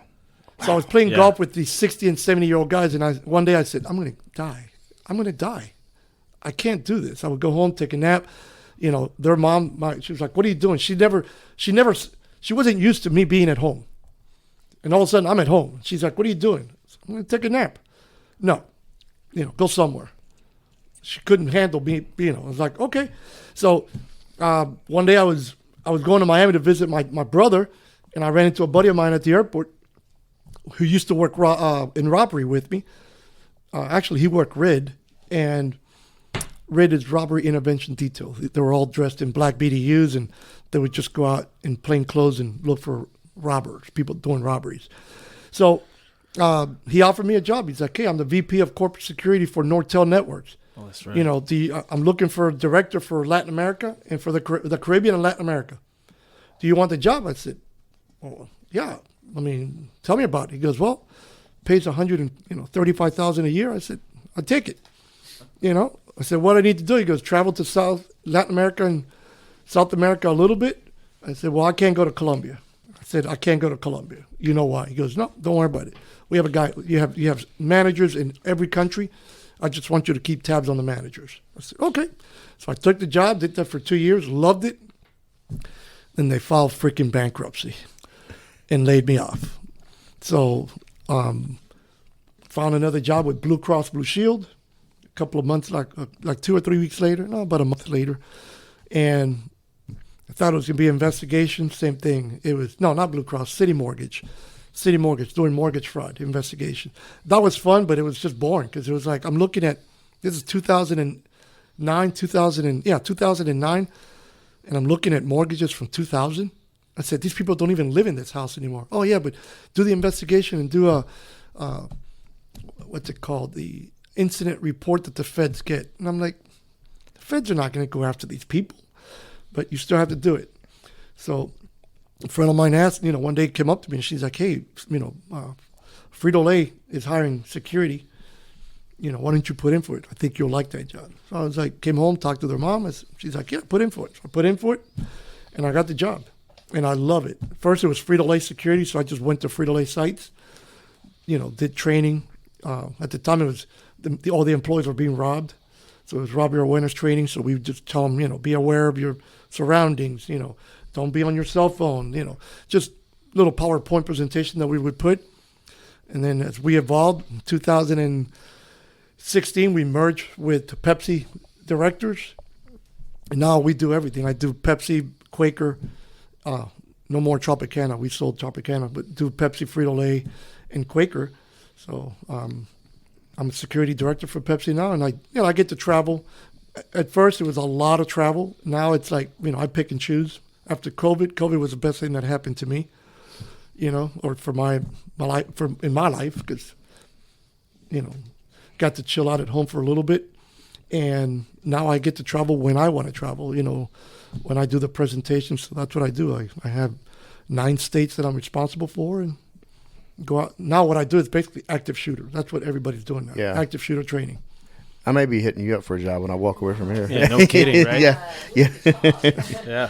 So, and, like I said, I'm 63. I'm hoping to do it for another 2 years when I get Medicare, or until they tell me, hey, it's time for you to go. Because, they usually do that when you get to a certain age. They want to bring in new people. Yeah, they Young blood. put Young people out blood. to pasture. Yeah, so I'm good. Hey. So I have a question for Brian, though. I mean, I want to give you the opportunity. Tell this man what he's meant to you, and then now your journey in your law enforcement career, he can sit back from his director position and watch you grow. What is his tutelage and his mentorship meant to you? It's meant everything, really. And, he knows that. You guys know that. It sucks because I feel like I'm going to get emotional, No, but we're good. That's not what I'm trying to. yeah, right. Ever since I was a kid, watching him in his uniform or hearing his stories, and I was like, damn, that's what I want to do. I want to be like that guy. And like it was saying, like everything he represented, never going to IA, never being a bad example, always being such a great example of not just a police officer, but what a father should be. Because as ignorant as I was as a kid about the hours that he worked or the danger that he was in, I can just remember he was at all our games, school functions and shit. Yeah, missed a few, but I always tried to, tell my sergeant, hey, I'm on the radio if you need me. So if they had a football game, choir concert, on the weekends, hey, let's play, you guys want to play soccer? I'll coach you guys, because wanted to be always around them. Like I said, when I met them, they were 3 years old.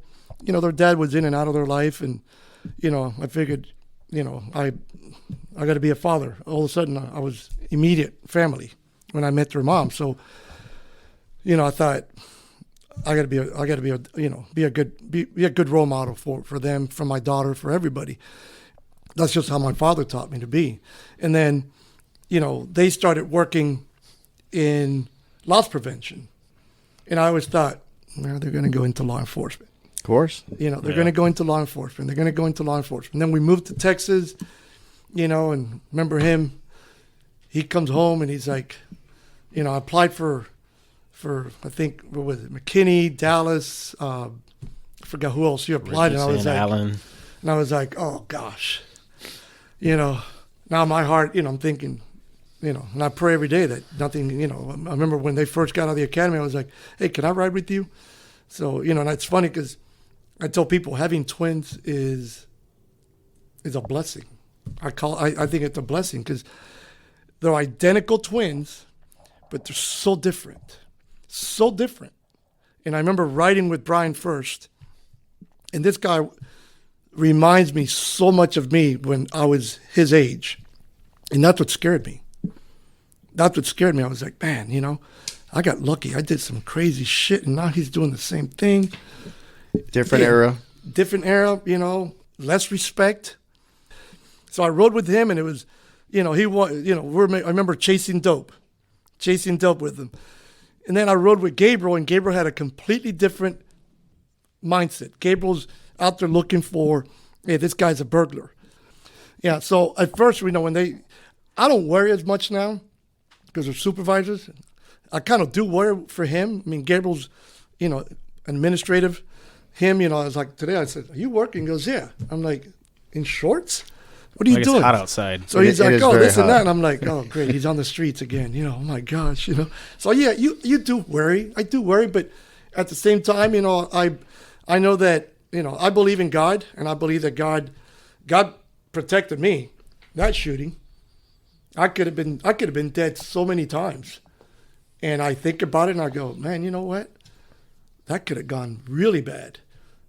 You survived, though. And you survived, survived. but, you took a gamble and you survived. And you go, hey, later on you're at the office, hey, Omar, good job. And you're like, okay, yeah, I took a gamble. But now look at it this way. You have, now you could share the story with thousands of people. Oh, yeah. And they can learn from it, and they can hear a piece of history, especially Absolutely.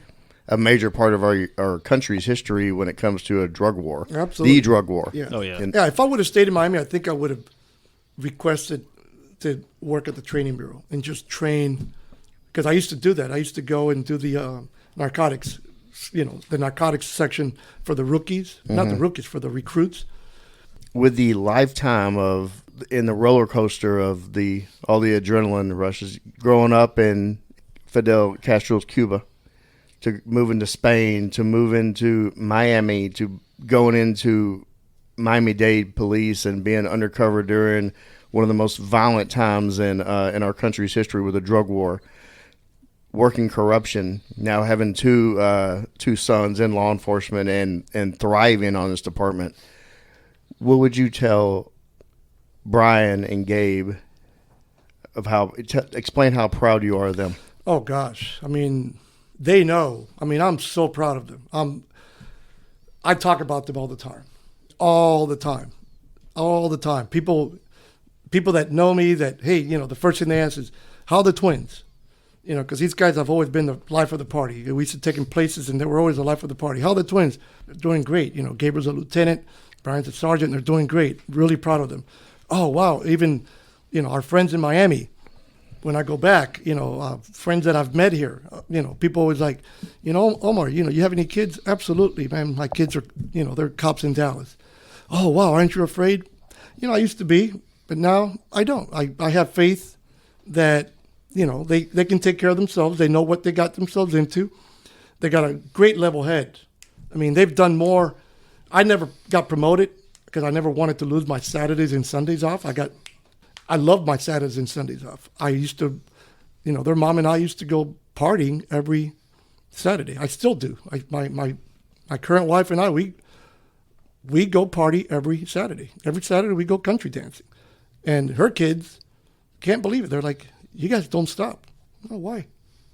Why should I stop? Because I'm a grandpa and now I got to sit in a rocking chair and die? No. I go to the gym every day. I work out. I'm active, Living life. I love living life. It's a gift. We're on borrowed time. When the man upstairs opens the books and says, Omar Carillo, it's my time, it's my time. And as long as I can say, I can sit there on my deathbed and say, these guys are taken care of. Got beautiful grandkids. My daughter's taken care of. I've accomplished everything. I've done what I've accomplished, and I can die a peaceful man knowing that, my job here on earth has been successful, and my kids are successful, and that's all that matters, is that I'm a good role model for them, for my grandkids now, and absolutely. And they love his ranch. Yeah, I bet they do.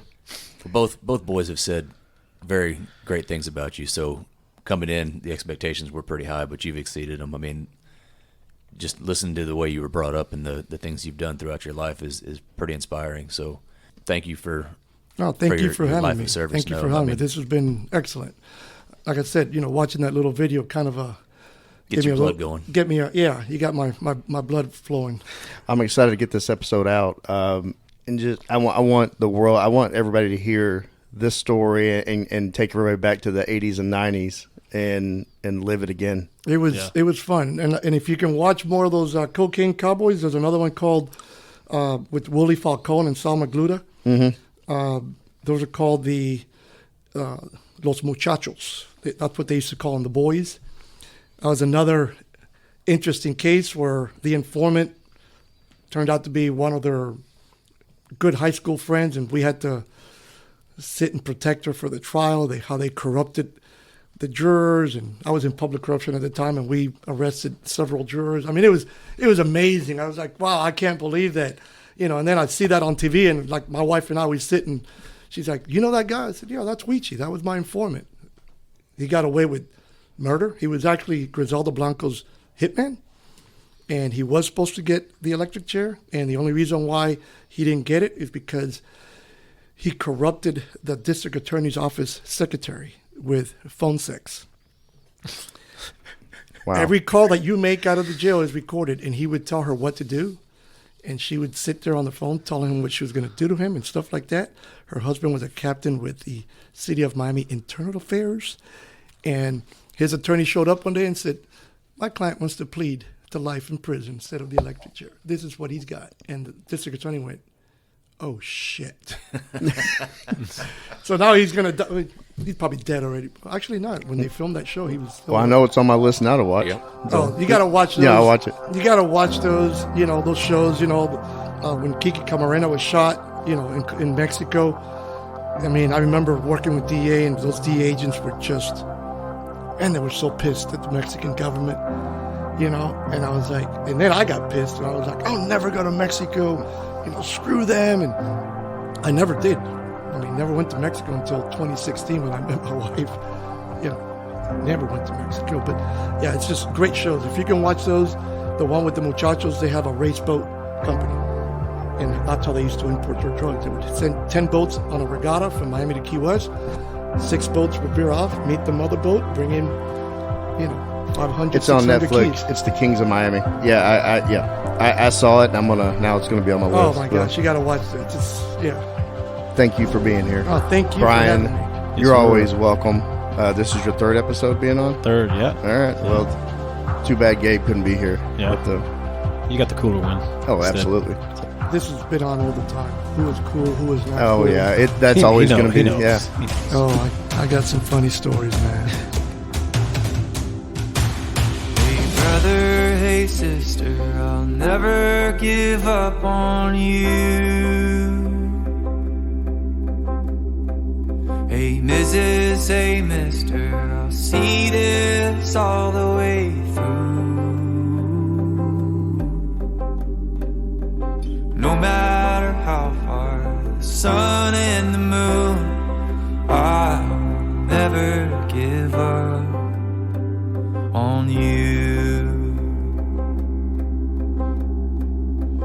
Down when you're lonely, I'll pull you up. Life leaves you heavy when the going gets tough. I'll be your shoulder, together we'll run. Up from the bottom, yeah, we'll rise above. Hey brother, hey sister, I'll never give up on you. Hey Mrs., hey mister, I'll see this all the way through. No matter how far the sun and the moon, I'll never give up on you.